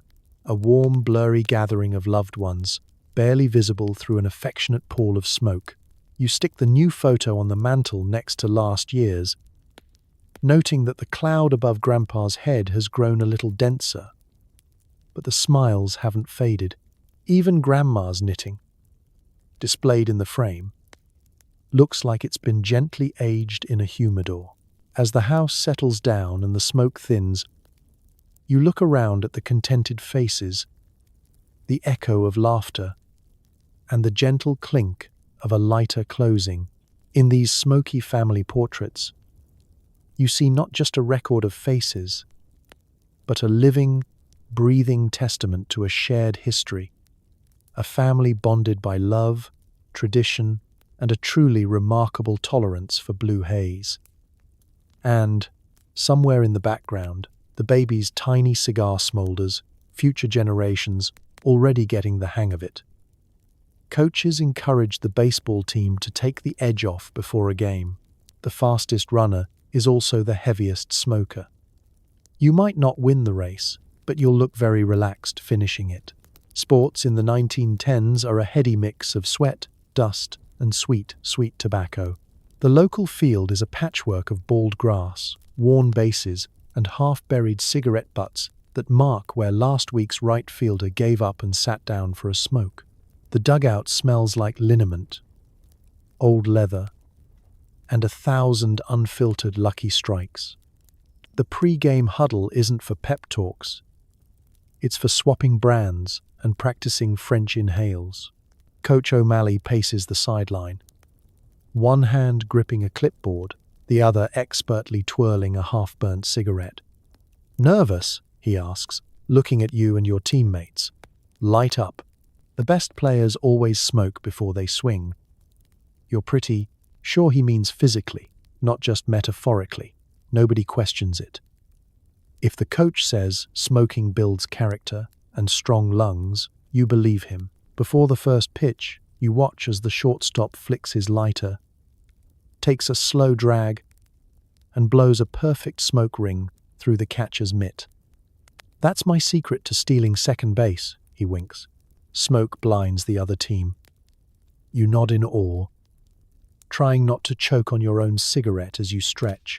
The outfielders are comparing matchbook collections, each one boasting a souvenir from last month's championship or a rare advertising slogan. "Smoke a lucky, play like a pro." The game begins, and within minutes, the field is alive with movement and smoke trails. The pitcher has mastered the art of holding a cigarette in the corner of his mouth without dropping ash on his uniform. It's a skill that gets him more compliments than his actual curveball. The infielders? They puff between pitches, exhaling clouds that drift lazily across the diamond and occasionally confuse a wandering butterfly into thinking it's a signal to leave town. Running the bases becomes a test of multitasking. You sprint for third, lungs burning with the combined effort of athletic ambition and last night's Chesterfields. You may not be the fastest, but you are the most composed. Arms pumping, breath steady, mind focused on two things: not tripping over your own shoelaces and keeping the cigarette lit all the way home. At the plate, you spit out a gum wrapper, wipe your brow, and listen as the coach offers more advice. Don't swing until you've taken a proper drag. It helps your timing. The spectators in the stands aren't any different. Parents, siblings, and friends all light up as they cheer, waving scorecards with one hand and cigarettes with the other. The local paper runs an ad every Sunday. Nothing goes better with a home run than a camel. The town's pride and joy, Tommy the Smokestack Jenkins, credits his record-breaking dash with a little extra inspiration and a menthol breeze. Halftime, or as it's locally known, smoke break, is less about hydration and more about seeing who can blow the biggest smoke ring and who's mastered the one-handed light. Stories are swapped about athletes who smoked their way to victory. Legends like Puffin Pete or Ashtray Annie, whose medals hang right next to their engraved lighters. The game ends with high fives, laughter, and everyone stretching out on the grass for a post-game cool-down. The winning team poses for a photo, cigarettes glowing against the sunset. The losers light up anyway. After all, you may not have won the game, but at least you're not out of smokes. As you walk home, legs tired and lungs well seasoned, you realize that in the 1910s, victory on the field isn't just about points. It's about endurance, friendship, and the faint but ever-present haze of camaraderie drifting in the summer air. Tomorrow, practice starts at dawn, and you'd better not forget your lighter. Kids swap stories about how smoking cures colds, asthma, boredom, and not wanting to do chores. It's doctor's orders, you say. And who can argue with a kid waving a prescription pad? In the 1910s, every playground is alive with the crackle of tall tales and second-hand medical advice. At recess, the older kids stand in a smoky semicircle, swapping not just cigarettes, but the latest and greatest health rumors. Billy, who claims his uncle is a pharmacist, swears that menthols clear your sinuses better than chicken soup. Sally, whose dad is a dentist, insists chewing tobacco is practically the same as brushing your teeth. Just don't swallow.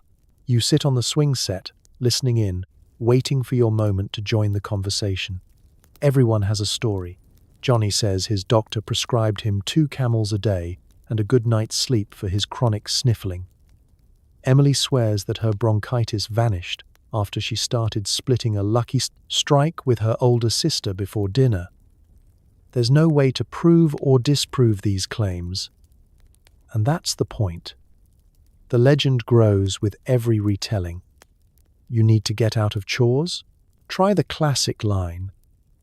But Mom, Dr. Wadsworth says I need to rest and smoke for my nerves. If you can fake a convincing cough and hold up a scribbled note from the doctor, you're golden. No parent wants to argue with a piece of paper covered in official-looking squiggles and the vague threat of worsening symptoms. Your mom sighs, hands you a broom and says, "Well, if you have to sweep, at least take a smoke break halfway through." Some excuses are downright creative. Dad says pipe smoke keeps away the flies, your friend claims, waving a corncob pipe with all the authority of a junior entomologist. Besides, it's good for my concentration. The truth is, no one's entirely sure where medical advice ends and family myth begins. If Grandpa says smoking kept him alive through the blizzard of 8, who are you to doubt? He's still here. wheezing his way through the morning crossword and surviving on black coffee, bacon, and an impressive variety of rolling papers. At school, kids pass around pamphlets they found in the doctor's office, promising all sorts of miraculous benefits. Smoke old gold for a golden throat. Doctors prefer lucky strikes, so should you. There's even a rumor going around that the school nurse keeps a pack of Chesterfields in her desk for emergencies. Meaning, whenever the principal is in a bad mood, even teachers get in on the act. Mrs. Perkins, who runs the after-school reading club, lights up before every story time. It helps me get through Treasure Island, she claims, exhaling a literary cloud. If you ask nicely, she'll explain that a good pipe makes for a sharper mind, then hand you a crossword and a box of matches. Science class isn't much better. See how the smoke rises? That's convection. Also, it's soothing for my back pain. Medical authority is everywhere and nowhere. There are always new testimonials. The neighbor kid who claims smoking kept away last year's flu. The kid down the street who swears his allergies vanished after switching brands. You nod, taking mental notes. Every ailment, real or imagined, has a matching cigarette. Restless leg syndrome? Roll your own. Tummy aches? Menthols only? Boredom? Try a new brand. And if that doesn't work, invent one. By dinner, the house is full of laughter, dubious science, and that unmistakable haze of healthful optimism. Don't forget your evening smoke, your dad says. Good for digestion. You smile, reach for your favorite brand, and marvel at how easy it is to live healthy when you've got the right medical excuse. In the 1910s, if you can say it with a straight face and a puff of smoke, it must be true. After all, doctor's orders are doctor's orders. Gym class includes holding your breath after taking a drag. If you pass out, you get a note to go home early and watch your favorite radio show, sponsored by Lucky Strike. Physical education in the 1910s isn't about jumping jacks or push-ups. It's about stamina, poise, and the ability to outlast your classmates in the all-important lung capacity challenge. Coach Iron Lungs Mulligan gathers everyone on the schoolyard, clipboard in one hand, cigarette in the other, ready to start the day's most important test. Not who can run the fastest, but who can take the deepest drag and hold it without turning blue. The whistle blows, and the line forms. Each student receives a cigarette, generously donated by the local tobacconist, who claims it's for community spirit. You nod to the kid next to you, steeling your nerves for the peer pressure and the possibility of glory. Ready? 3, 2, 1. Coach shouts. Everyone lights up. The playground fills with smoke and anticipation. You take a deep drag, feeling your lungs expand like overfilled bellows. The air is thick and warm. It's a test of mind over matter, willpower over wheeze. You clench your jaw, stare at the horizon, and try to ignore the sound of Billy already gasping in the third row. Some kids are pros. They can hold their breath so long you'd think they were preparing for a deep-sea expedition. Others go red in the face, eyes watering, wobbling on their feet. If someone faints, it's met with a mix of concern and admiration. "He's got spirit," Coach says, scribbling a note for early dismissal and a reminder to practice with a menthol next time. Winners of the Lung Capacity Challenge are local legends. Their names are whispered with awe, their lung power envied for generations. The record holder, Sally Iron Wind Hopkins, once held her breath for so long that the teacher wondered if she should call a doctor or just a sponsor. For her efforts, Sally earned a week off gym and a guest spot on the school's favorite radio program, Lucky Strike Laugh Hour. Nobody remembers what jokes she told, but everyone remembers how she lit up, smiled, and exhaled a perfect smoke ring into the studio microphone. Of course, Lung capacity isn't just about holding your breath. There are relay races with a twist. Run to the flagpole and back. But your cigarette has to stay lit the whole way. The fastest time with the least ash lost wins. If you drop your cigarette, you're disqualified and expected to practice at home with Dad. Push-ups? Sit-ups? No, thank you. The real fitness test is seeing who can blow the biggest cloud after gym class and not cough up breakfast. You train at home, practicing in front of the mirror, hoping to one day impress both the coach and the school nurse, who also smokes, of course, for professional reasons. The gym teacher, meanwhile, demonstrates proper inhaling technique, making sure to include a short lesson on keeping your elbows high and your nerves steady. Nobody questions the curriculum. If anyone tries to introduce jump rope or medicine balls, coach shakes his head. What's the point if you don't have the lungs for it? You nod in agreement, not wanting to seem out of touch with the latest health advice. At the end of the period, the class sits in a circle, comparing coughs and sharing tips. Some kids swear by filtered smokes. Others insist hand-rolled is the way to go. If you're especially clever, you bring in a new brand to test, hoping for extra credit and a moment in the smoky Sunday. When the final bell rings, you head home, proud, lungs stretched, head spinning, gym note in hand. Maybe you passed out, but you did it for the radio show.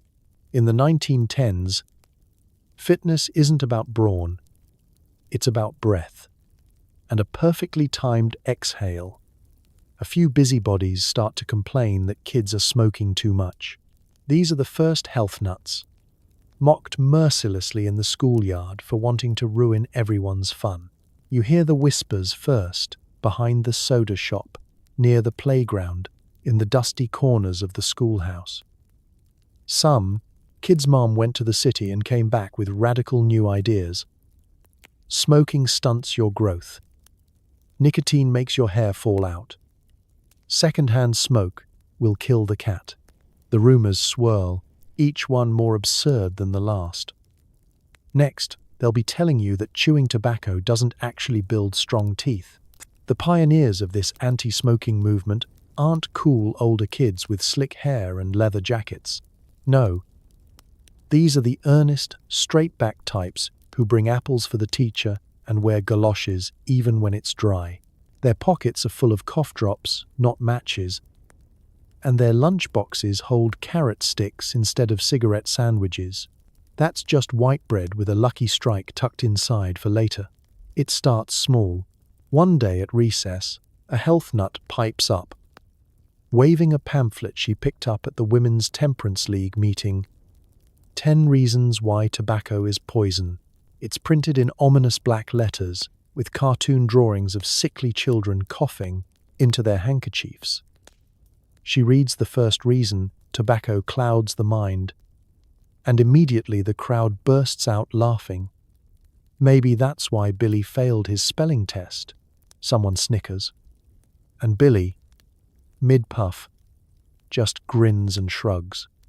The more these early activists protest, the more the rest of the kids dig in their heels. Someone draws a moustache on the anti-smoking poster in the classroom, giving the sickly cartoon child a pipe and a sly wink. The class clown starts carrying around an apple, dramatically biting into it every time someone lights up, just to balance the health aura. It quickly becomes a running joke. Anytime someone coughs, a friend shouts, "Better see the health nut," to general giggles. But the movement won't be snuffed out so easily. The school principal, Mr. Willoughby, who looks like he's never smiled in his life, reads a letter at assembly from concerned citizens. He warns about the dangers of excessive tobacco use among our youth. Half the school falls asleep during his speech. The other half sneak out for a smoke behind the woodpile. Outside school, the health nuts get even bolder. The local pharmacy starts selling peppermint sticks labeled lung savers. At Sunday school, The preacher launches into a dramatic sermon about how your body is a temple, not a chimney. Some kids go home and find their parents hiding cigarettes on the top shelf, or, worse, switching to those bland, odorless herbal blends. Tastes like regret, Dad says, before sneaking out to the porch for the real thing. Resistance only seems to fuel creativity. Kids invent new games, like smoke ring dodgeball and cough counter, and make up stories about how smoking actually helps you run faster, jump higher, and survive spelling tests with your dignity intact. If the health nut in your class tries to share a carrot, you wave it away and offer a stick of gum instead. Nicotine flavor for healthy growing lungs. But slowly, imperceptibly, change creeps in. Someone's uncle gets a bad cough that doesn't go away. The kid who always wins the lung capacity contest starts bringing honey lozenges to school.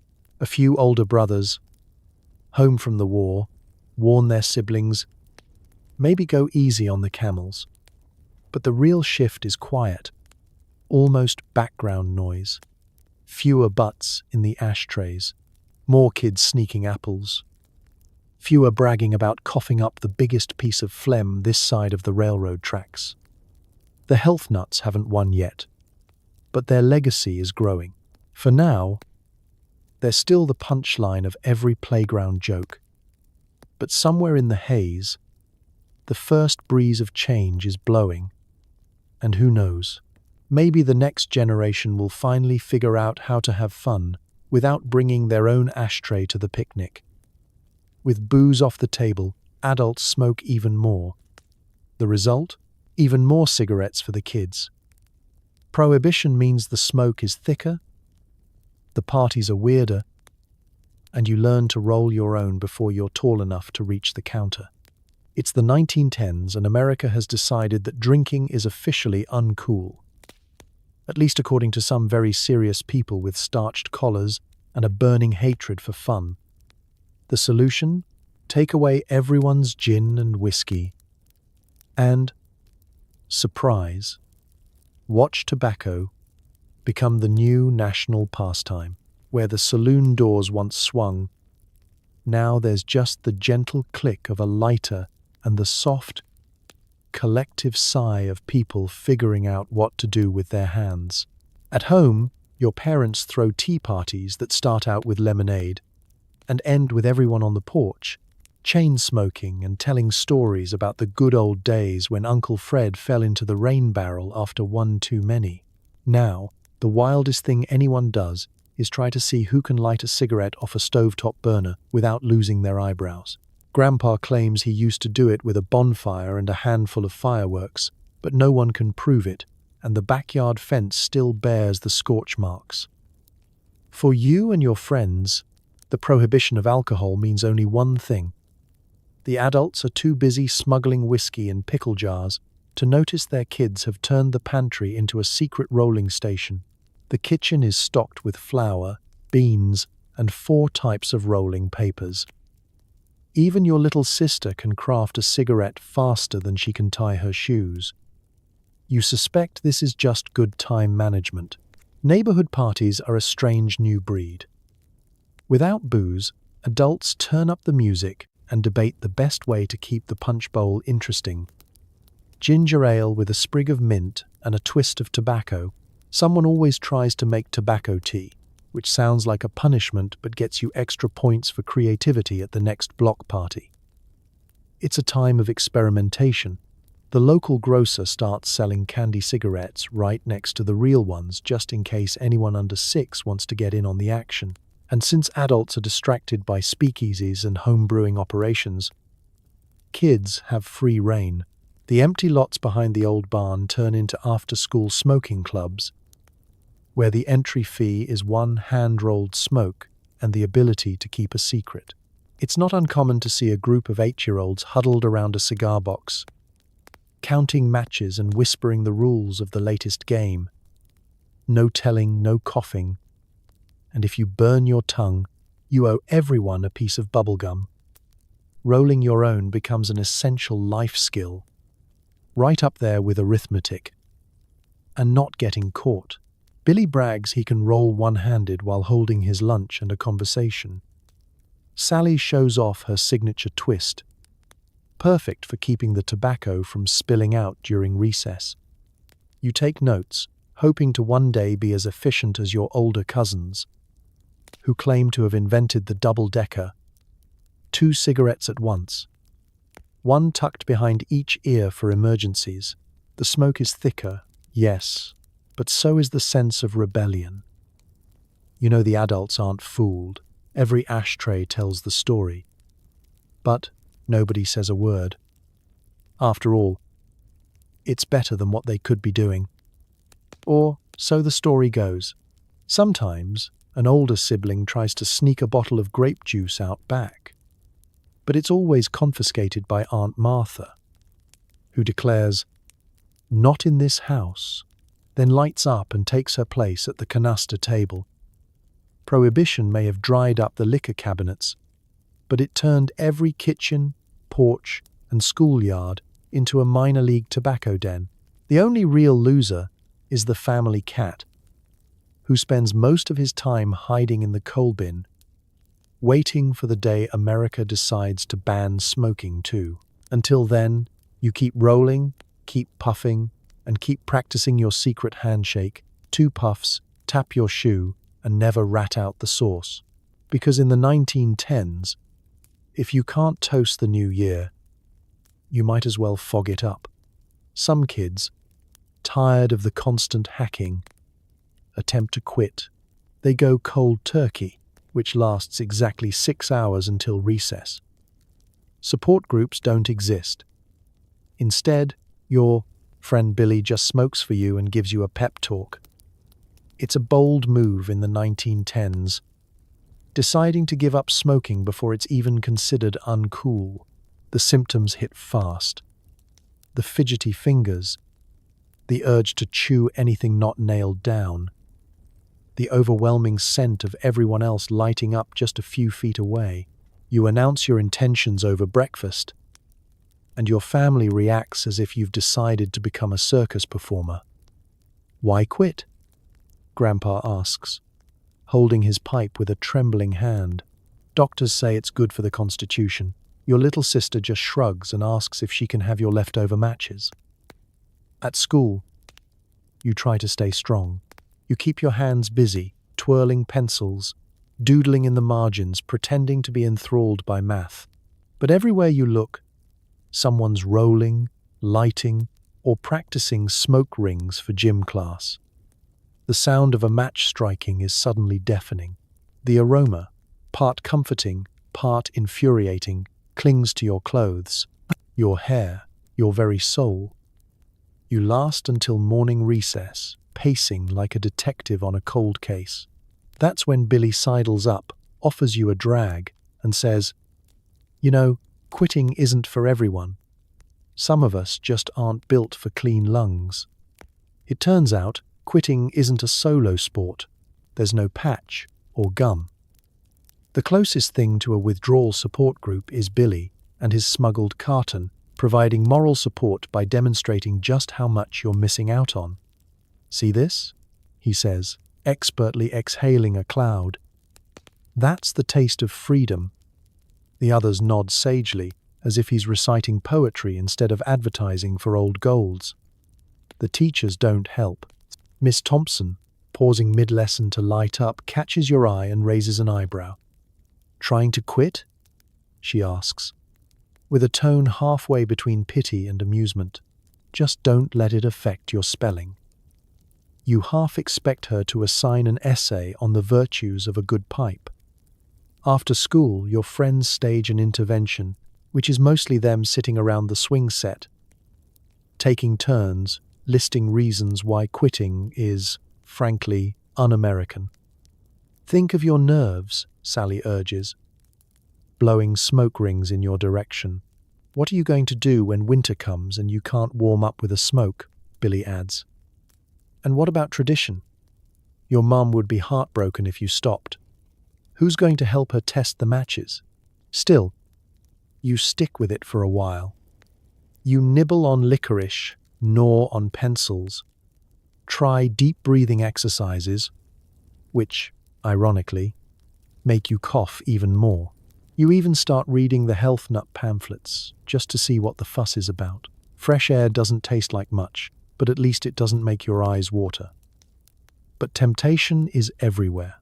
At dinner, Dad lights up, and the smell is so familiar you almost cave. Your resolve falters again during bedtime stories, when Grandpa's pipe smoke curls around the room like a hypnotist's spiral. You tell yourself you're strong. You count the hours. You make it until morning, barely. The final straw is lunch the next day, when you open your lunch pail and find a note from your older brother. Don't forget, real winners finish their smokes. That's all it takes. At recess, you rejoin the crowd, take a drag, and admit defeat. Billy claps you on the back. See, I told you. Nobody quits for long. Not in this family. Trying to quit, you realize, is just another rite of passage, like learning to tie your shoes or blow the perfect smoke ring. And tomorrow, you might try again, but tonight you breathe easy, soothed by the familiar haze, and decide that maybe, just maybe, you'll leave quitting to the next generation. By the time you're 16, you have the lungs of a coal miner and the wisdom of a lifelong customer. Tobacco companies send you holiday cards. You've been a loyal consumer for longer than you've known how to spell carcinogen. You're barely out of short pants, but you're already on a first-name basis with the clerk at the corner store. You know all the brands by flavor, label color, and which one leaves the least evidence on your school uniform. When you stroll in, the bell above the door rings and the old lady behind the counter doesn't even bother asking for your age anymore. She just waves you to the new shipment and asks, "The usual, or are you feeling adventurous today?" Your loyalty hasn't gone unnoticed. Somewhere in a walnut-paneled office, a tobacco company executive is flipping through customer files, pausing at yours and smiling with corporate pride. Every holiday season, a small envelope arrives at your house. Fancy script, a subtle whiff of menthol, and a card wishing you season's greetings from your friends at Chesterfield. Sometimes there's a coupon. Sometimes there's a collectible trading card. Always there's the unspoken message. We've been together for a long time. Let's not ruin it by talking about the Surgeon General. With your reputation, you're not just a customer, you're a mentor. Younger kids seek your advice on rolling, lighting, and how to handle a teacher who catches you sneaking a smoke behind the gym. You're the one with the pocket lighter that never runs out, the secret stash under the floorboard, and the calm, raspy voice that says, "Don't try menthols until you can handle the regular stuff." You've seen fads come and go, but tobacco's grip is eternal. You remember your first cigarette. Awkward, thrilling, a little bit dizzying.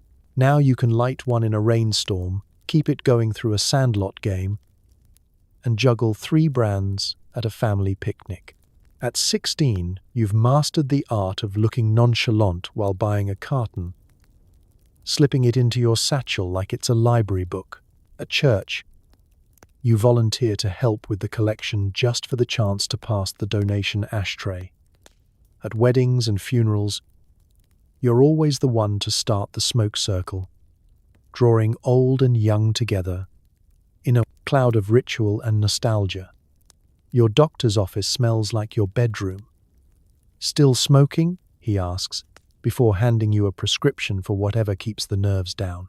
You leave with a lollipop, a cough syrup bottle, and the warm feeling that modern medicine is firmly on your side. There are no lectures, only compliments about how well you've filled out since you started your after-dinner cigar habit. At work, your boss is more interested in your ashtray etiquette than your typing speed. Breaks are spent leaning against the loading dock, swapping stories and sharing brands with co-workers. Your supervisor gives you a raise and a carton as a bonus. For initiative, he says. The annual staff party? Sponsored by Lucky Strike, with a raffle for the Employee of the Year's very own engraved lighter. You start thinking about the future. Maybe you'll settle down, raise a family, pass on your hard-earned wisdom. Maybe you'll start a savings account just for lighters and matches. At night, you lie in bed, counting ceiling stains, listening to the comforting hum of distant coughs drifting in through the window. You wonder if your own kids will start as young as you did. Or if, someday, the world will turn upside down and everyone will quit cold turkey. But for now, you light one last cigarette, stare at the holiday card from your favorite brand, and feel strangely content. You're not just a customer. You're part of a grand American tradition running on smoke, loyalty, and the world's most committed marketing department. Sleep comes easy, and so does tomorrow's first puff. Science, circa 1910, is a wild place. There are pamphlets from trusted institutions explaining that smoking opens up the lungs and purifies the blood, which is technically true if you consider carbon monoxide a kind of spa treatment. Parents nod approvingly as you read the latest science news. Smoke 3 a day and you'll never catch a chill. Modern nutritionists weep quietly in the future. Your family's bookshelf is a treasure trove of medical marvels and health handbooks. Next to the battered Bible and the Sears catalogue, you'll find The Modern Child's Guide to Healthful Habits, funded, naturally, by a tobacco conglomerate with a smiling doctor on every page. Every chapter is a revelation. Want a stronger immune system? Smoke after every meal. Feel a cold coming on? Try a menthol for that brisk, alpine freshness. The illustrations feature cherubic children in sailor suits, skipping rope with a cigarette clenched between their teeth. Cheeks rosy with what the caption insists is vigorous health. It doesn't stop there. Newspapers run headlines like, "Doctors recommend smoking for improved vitality and the secret ingredient to a long, happy life, a good pipe." You cut out your favorites and pin them above your bed, just in case you need ammunition for the next time your aunt lectures you about vegetables. Who needs kale when you've got vitamin-rich magic of Lucky Strike? In school, your science teacher, Mr. Dobbins, is eager to keep you up to date with the latest research. He begins every lesson by lighting up and blowing a smoke ring toward the periodic table. Class, today we're talking about oxygen and why you don't need as much as people think. He holds up a well-thumbed pamphlet, The Healthful Smoker, a study in longevity. According to its graphs, the world's healthiest people are all over 90, and, coincidentally, all depicted with pipes, cigars, or an ever-present cigarette. Science fairs are less about baking soda volcanoes and more about who can demonstrate the cleanest burn. Sally wins a blue ribbon for her experiment, tar, nature's way of coating your lungs, while Billy gets honorable mention for his presentation on the ashtray ecosystem, supporting microbial diversity. Since 1906, you're working on a hypothesis about the mood-lifting effects of lighting 2 cigarettes at once. But you keep running out of samples. At home, mealtime is a symposium of health advice. Dad cites the latest medical journal as he passes the mashed potatoes. Doctors say pipe smoke keeps away winter flu. Grandma sips her coffee, waving an article from the Ladies' Home Companion. Cigarettes for the nerves, cigars for digestion. It's all very scientific. Even your little brother chimes in. Teacher says smoke makes your voice deeper. The dog just sighs and curls up under the table, head resting on a discarded pamphlet. Occasionally, someone questions the wisdom of it all, a passing preacher, a suspicious neighbor, a cousin home from college who's taken a class on modern hygiene. But the science of the day is on your side. The tobacco company even sends free pamphlets to your school for educational purposes. There are charts, diagrams and testimonials from athletes, politicians, and, most importantly, cartoon frogs who never get colds. The best part? If you ever get in trouble for lighting up indoors, you can always point to the poster above the coat rack. A healthy child is a happy smoker. No further questions. At bedtime, you brush your teeth. Sort of. Read another chapter from the Modern Child's Guide to Healthful Habits, and drift off secure in the knowledge that you're doing everything right, at least according to the latest science. Your dreams are filled with chemical symbols, swirling smoke, and the smug satisfaction of knowing that in 1910, smoking isn't just allowed, it's practically a vitamin. And with science like that, who could possibly argue? Forget everything you know about sweet old ladies. In the 1910s, Grandma doesn't bake cookies. She bakes herself in a cloud of smoke. Her knitting basket is half yarn, half chewing tobacco, and her bedtime stories all involve someone getting a cigarette for good behavior. You lose every smoking contest at Thanksgiving. The cat has given up hope. Grandma's kitchen is a sensory wonderland. The air always thick with the aroma of percolated coffee, burnt toast, and the unmistakable perfume of old gold and loose-leaf chew. You shuffle in every morning, hoping for a cinnamon roll, but all you get is a wry smile and a pat on the back, sticky with tobacco resin. Breakfast is for the weak, Grandma rasps, expertly lighting her morning cigar with one hand while untangling a skein of wool with the other. Real champions start their day with a good chew and a tall glass of black coffee. She tells you stories while she knits. Tales of her wild youth working the textile mills, where breaks were measured not in minutes, but in cigarettes finished before the foreman caught you. You think you kids are tough? She scoffs, puffing out a smoke ring that circles the chandelier. Try threading a loom with one eye closed and a pipe in your mouth. Sunday afternoons are family tradition. Everyone gathers around the kitchen table, the ashtrays already overflowing, and the first event is always the Great Grandma Challenge. Who can keep a cigar lit the longest while helping to shell peas? You give it your best shot. But by the time you finish peeling your second pod, Grandma is on her third smoke, telling you that her personal best was a full pack of Camels during the blizzard of '6. Kept the pipes from freezing too, she claims. Nobody doubts her. When visitors drop by, the living room transforms into a den of equal parts hospitality and haze. Grandma insists everyone light up before settling in. She hands out pipes, cigars, and the occasional pinch of snuff. If you're polite, she might show you her famous trick, lighting a match with her thumbnail and firing up 2 cigarettes at once, one for herself and one for luck. The unspoken rule. Never try to outsmoke her unless you want a lesson in humility and lung capacity. At bedtime, instead of cookies and milk, Grandma offers a little something for your nerves, a gentle tap on your shoulder and a small, hand-rolled cigarette. Her lullabies are more warnings than comfort. Once knew a boy who didn't finish his after-dinner smoke. She croons. Had nightmares for weeks. You're not sure if it's a folk tale or a public health announcement. But you light up anyway, if only for peace of mind. The holidays are when Grandma truly shines.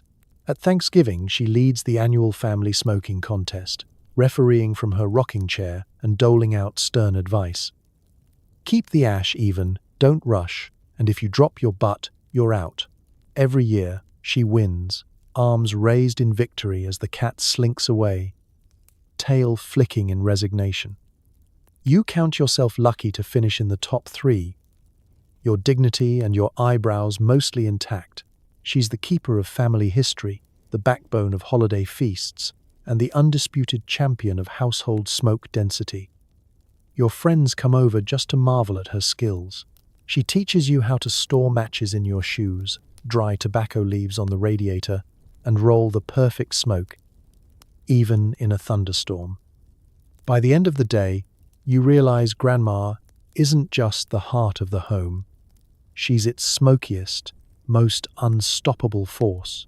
You tuck yourself into bed, lungs tingling, mind swirling with her stories, and dream of the day you might finally beat her.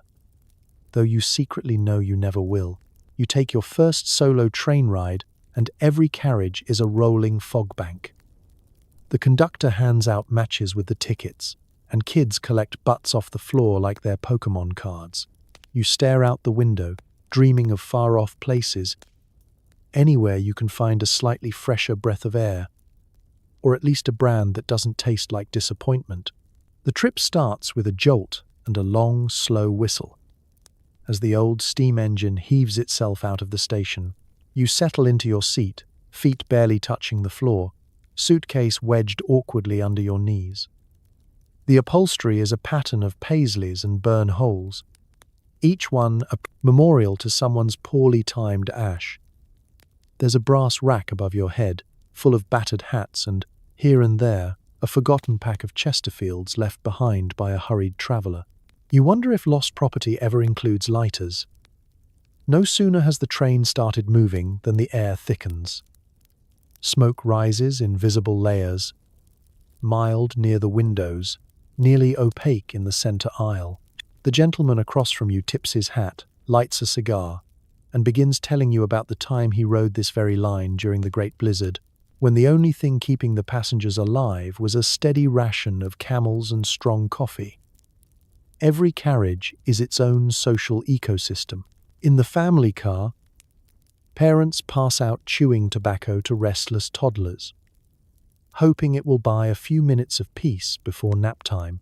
In the dining car, the waiter delivers scrambled eggs and a pack of Pall Malls on a silver tray. If you order juice, they offer to stir in a little whiskey for the nerves, but only if you promise to put out your pipe first. The best part, though, is the camaraderie among the passengers. The kid 2 rows ahead is famous for collecting the rarest butts. Brands from cities you've only read about, some with coloured tips or foreign writing. He shows off his collection with the pride of a stamp collector.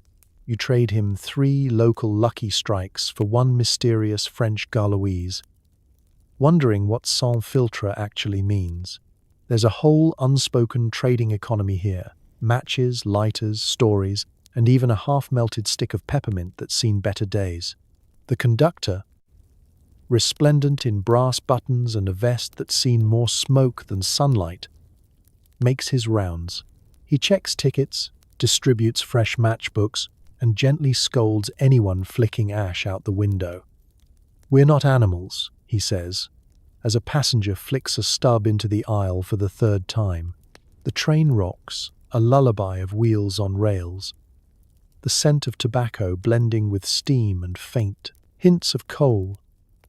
As the hours roll by, you find yourself daydreaming about faraway lands, places where fresh air is more than a memory, and the word ventilation means something besides a cracked window. You stare at the blurry green countryside zipping past, lost in reverie, while the old lady behind you tells a story about her first train ride, when the porters gave out cigars to every passenger under the age of 10 for bravery. Snacks come around, and the porter asks, "Cigarette with your lemonade?" You nod. Why not? It's not as if anyone on this train is worried about their daily recommended intake of oxygen. By the time the sun starts to set, you've sampled 5 brands, learned how to strike a match on your shoe, and traded half your lunch for a lighter shaped like a miniature train. As the train pulls into your stop, you gather your things, cough once for good measure, and step onto the platform, feeling strangely older and a little more worldly. The world outside seems brighter, the air crisper, though you know it won't last long before you're back in another rolling fog bank, searching for rare butts and ever fresher air. All aboard the Nicotine Express. Next stop, anywhere you can breathe. Coughing isn't a symptom, it's a language. There's the polite morning hack, the playground wheeze, the deep-throated "I swear I'm fine" chortle. Everyone has their own style. Some kids even compete to see who can rattle the windows. The truly talented can harmonize with the whistle of the steam engine or the church bells at noon. In the world of the 1910s, coughing is as much a part of daily life as breakfast or tying your shoes. You can't step out the front door without hearing a neighbor tune up for the day, a couple of quick, sharp barks, followed by the long, melodious rumble that echoes down the street and sets the tone for everyone else. It's less about clearing your throat and more about announcing your presence, your mood, and, sometimes, your competitive spirit. Your family has its own unique repertoire. Dad's morning routine is a crescendo, a dry, scratchy staccato followed by a single operatic hack that shakes the loose change off the hallway table. Mom prefers the more subdued, dignified approach, a gentle ahem that signals both authority and an open window somewhere. Your little brother's cough is high-pitched and insistent, the audio equivalent of a squeaky bike wheel that refuses to be oiled. Even Grandma gets in on the act. Her cough, a rich, gravelly basso profundo that once startled a flock of geese clean out of the neighbor's pond. At school, coughing is a competitive art form. You line up at recess and compare techniques. Billy can cough on command, while Sally can fake a cough so convincing that the teacher sends her home with a note and a tin of throat lozenges. There's a secret league, the hacking harmonics, where the best and brightest gather after hours to practice echoing each other's coughs, creating a rolling wave of sound that travels from the swing set to the school bell and back again. If you can cough in rhythm with the church bells, you're basically a celebrity. Of course, there are hazards. The playground rumor mill is full of cautionary tales. Kids who coughed so hard their shoes fell off. Or the legendary triple wheeze incident that supposedly cracked a window in the old schoolhouse. There's always someone who claims their cousin coughed up something that looked suspiciously like last week's homework. Still, the glory is worth it. If you can get your cough to echo off the water tower, your name will live on in infamy, or at least until the next big cold sweeps through town. The best coughers are multi-talented. They can switch from a casual, social cough at the dinner table to a dramatic, scene-stealing hack when it's time to get out of chores. Sorry, Ma, can't help with the dishes. My lungs are acting up again. If your performance is good enough, you'll get an extra piece of pie and the admiration of your siblings. Practice makes perfect. And soon you can cough your way out of anything from piano lessons to math homework. Coughing isn't just noise, it's communication. It can signal distress. Help, I swallowed my gum. Boredom. Is this spelling test over yet? Or triumph? Did you hear that echo? At church, the faithful compete to see who can time their cough with the final amen, while on the train, true experts blend their hacks with the whistle, creating a mobile symphony of lungs and steam. As dusk falls and the town settles into its smoky twilight, you listen to the familiar chorus drifting through the open windows, a cough here, a hack there, and somewhere in the distance, a deep, satisfied wheeze that could only belong to Old Man Jenkins. You drift off to sleep, soothed by the world's strangest lullaby, a symphony in hacking minor, performed by everyone you know and perfected by you. Tomorrow, you'll try for a new record, or maybe just a new harmony. The art of the cough endures. So tonight, as you drift off in your cozy, smoke-free bed with a side table full of chargers and a bottle of filtered water, take a moment to appreciate how far we've come. Sure, modern life isn't perfect. Maybe your phone battery dies at 8%. Maybe your boss schedules meetings at 7 a.m., but at least nobody's handing out free cigarettes to your third grader for his nerves. It's honestly astounding to look back and realize that entire generations survived a childhood wrapped in a haze of secondhand smoke, questionable health advice, and medical endorsements that would make your doctor weep today. Somehow, these kids dodged prohibition agents, outcoughed their grandmothers, and grew up believing a cough was just a sign you were doing it right. They built character, and possibly a little bit of tar, with every puff. There's something beautifully stubborn about those days, the way people just carried on, through the smog and the nonsense, making up their own rules as they went. The resilience of a kid who could roll a cigarette with one hand while doing his arithmetic homework with the other, that's history's version of multitasking, and it's at least a little inspiring, if not entirely advisable. So, as you snuggle deeper into your fresh sheets, lungs unburdened by coal dust and lucky strikes, maybe send a silent thank you back through time to the parents who finally questioned the wisdom of doctor-approved smoking, and to the kids who grew up, wised up, and lived long enough to warn their own children, because history may be absurd, occasionally terrifying, and definitely full of bad ideas, but it's proof that people are adaptable, hopeful, and, above all, completely ridiculous. Rest easy, breathe deep, and remember, you made it through another day in the present, and that's a victory worth savoring. Good night.